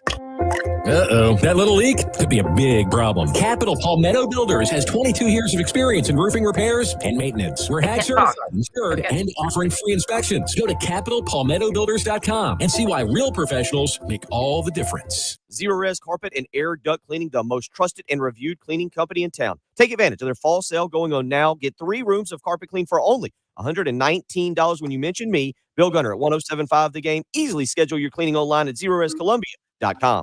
During the Stone Age, early man inhabited caves. Because building a 3-story, 5-bedroom McMansion would have kept him from watching football, hunting, and beer with the boys. Today, McMansions are built for us. Nature's little critters, however, well, no one's building for them, which only makes the cracks in your foundation all the more appealing. Do you have issues with your foundation and need expert advice? Contact the experts at Canty Foundation Specialists by visiting cantycanfixit.com. Hey Gamecock fans, this is Karen Hood with Coldwell Banker Realty. Since 1985, my husband Danny and I have been striving to give better than expected real estate service to our clients in the Midlands of South Carolina. Our son William DiMaggio joined us in 2014, and since then the Hood team has consistently been recognized as the #1 Coldwell Banker Realty small team in the Carolinas. If you want honesty, integrity, and results backed by experience in buying or selling real estate, call the Hood team at 803-730-2512 or online at thehoodteam.com. If you have an IRS problem, getting accurate legal advice could help get all this behind you right now. Hi, I'm local attorney John Ecton with the Ecton Law Firm. To get the best results for our clients, we stay on top of the law and the IRS rules and regulations. It's important to us to get you back on track and in compliance legally without worry for your future. At the Ecton Law Firm, we've handled hundreds of cases for everyday hardworking people like you right here in the Carolinas. Don't face the IRS alone. Know your legal rights. Call me to set up your appointment. The first visit is completely free and confidential. You'll meet with a licensed attorney in person at our office in Irmo, just off I-26.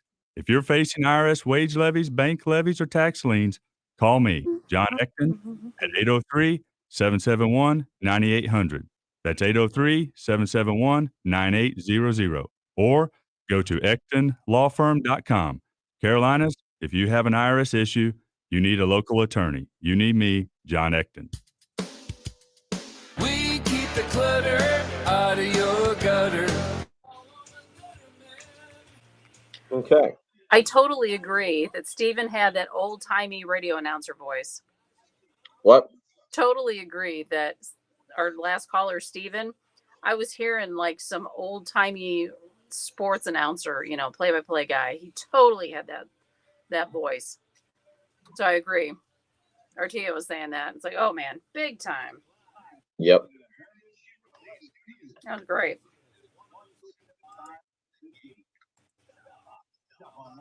Kind of felt a little Keith Jackson in there almost.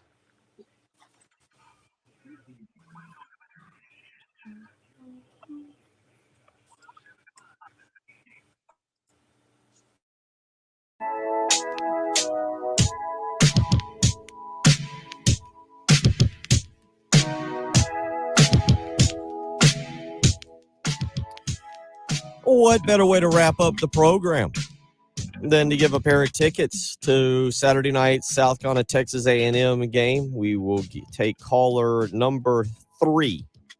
Caller number 3, 803-404-6100. You can win a pair of tickets to Saturday night South Carolina Texas A&M game right now. Give us a phone call. Jen will answer. Get your information. We'll give you some tickets.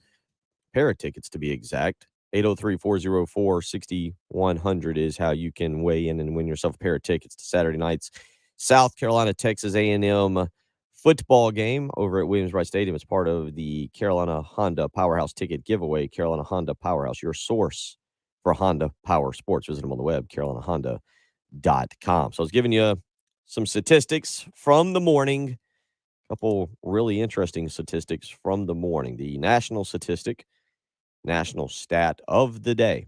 Alabama gives up 52 points to Tennessee on Saturday night. Last time Alabama gave up 50 or more points in regulation, key word there, in regulation to an opponent, 1907. That's right, 1907. I didn't bother to look up what was going on in the year 1907, but I know that in 1907, Swanee hung a 50 spot on Alabama, 54-4 that day. It was a rough day in Tuscaloosa. That was the last time that in regulation, Tennessee did score 51 back in 2003, but it took 5 overtimes. So Saturday night breaks, every once in 115 years, Alabama gives up 50 points. Swanee now not the last team to score 50 in regulation. We had that stat. I was also giving you the statistics for offense this coming weekend. Again, the last 3 against Texas A&M, they've been ugly. Last year, 41-14. The COVID year, 2020, here in Columbia, 48-3. 2019, I was at the game in College Station. Was not pretty either. 30-6. 30-6, 48-3, 44-14. Those are the scores of the last 3 South Carolina Texas A&M games. 2018, South Carolina got down early, scored, rallied in the second half, and couldn't find a way to pull out the victory. That was a Jake Bentley game. If everybody remembers that, Jake, I think, got, I don't want to say hurt. I don't know what exactly happened to him in that particular game late, and he got all fired up and ran off the field. I think South Carolina had tied the game up. South Carolina would go on to lose that game 26-23, but I think Bentley had gotten dinged up there late in the game, third quarter, whatever, and South Carolina had actually tied the ball game at 16, and then Texas A&M would kick a field goal, score a touchdown, go up 26-16, and go on to a 26-13 win. But the last time South Carolina scored a touchdown, I shouldn't even say offensive. The last time South Carolina scored a touchdown against Texas A&M in the first half, 2017. It was September 30th, 2017. Jake Bentley threw a 45-yard touchdown to Shi Smith early in that game. That's the last time South Carolina scored a touchdown against Texas A&M in the first half. So we'll talk about these statistics. We'll get into this more as we go through the week. Should be a lot of fun. We'll have tickets for you throughout the week. JC Sherbert will be on tomorrow. We've got a lot to get to. It's going to be a fun week here in Columbia, especially if you go out to the fair and get like a fried turkey leg or an elephant ear or a funnel cake. All kinds of good stuff going on this week. It's going to be a lot of fun. Look forward to spending the week with you, but we're going to take a 21-hour break right now. Rest up. We'll be back tomorrow. Fired up. Just like Bubba Wallace, Jen's fired up and ready to go. I'm hiding in the studio the rest of the show. Good call. Good deal. We'll see you tomorrow. It's the early game. 107.5 The Game. Gamecocks, Braves, the NFL with live local radio.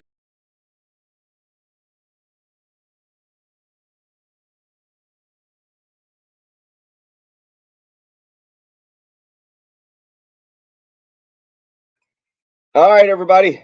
Anthony, good day. Rick, enjoy the conference call. Chuck, good seeing you. Artia, yes. Everybody have a great day. Everybody have a great day, and we will see you tomorrow. Take care. See you guys.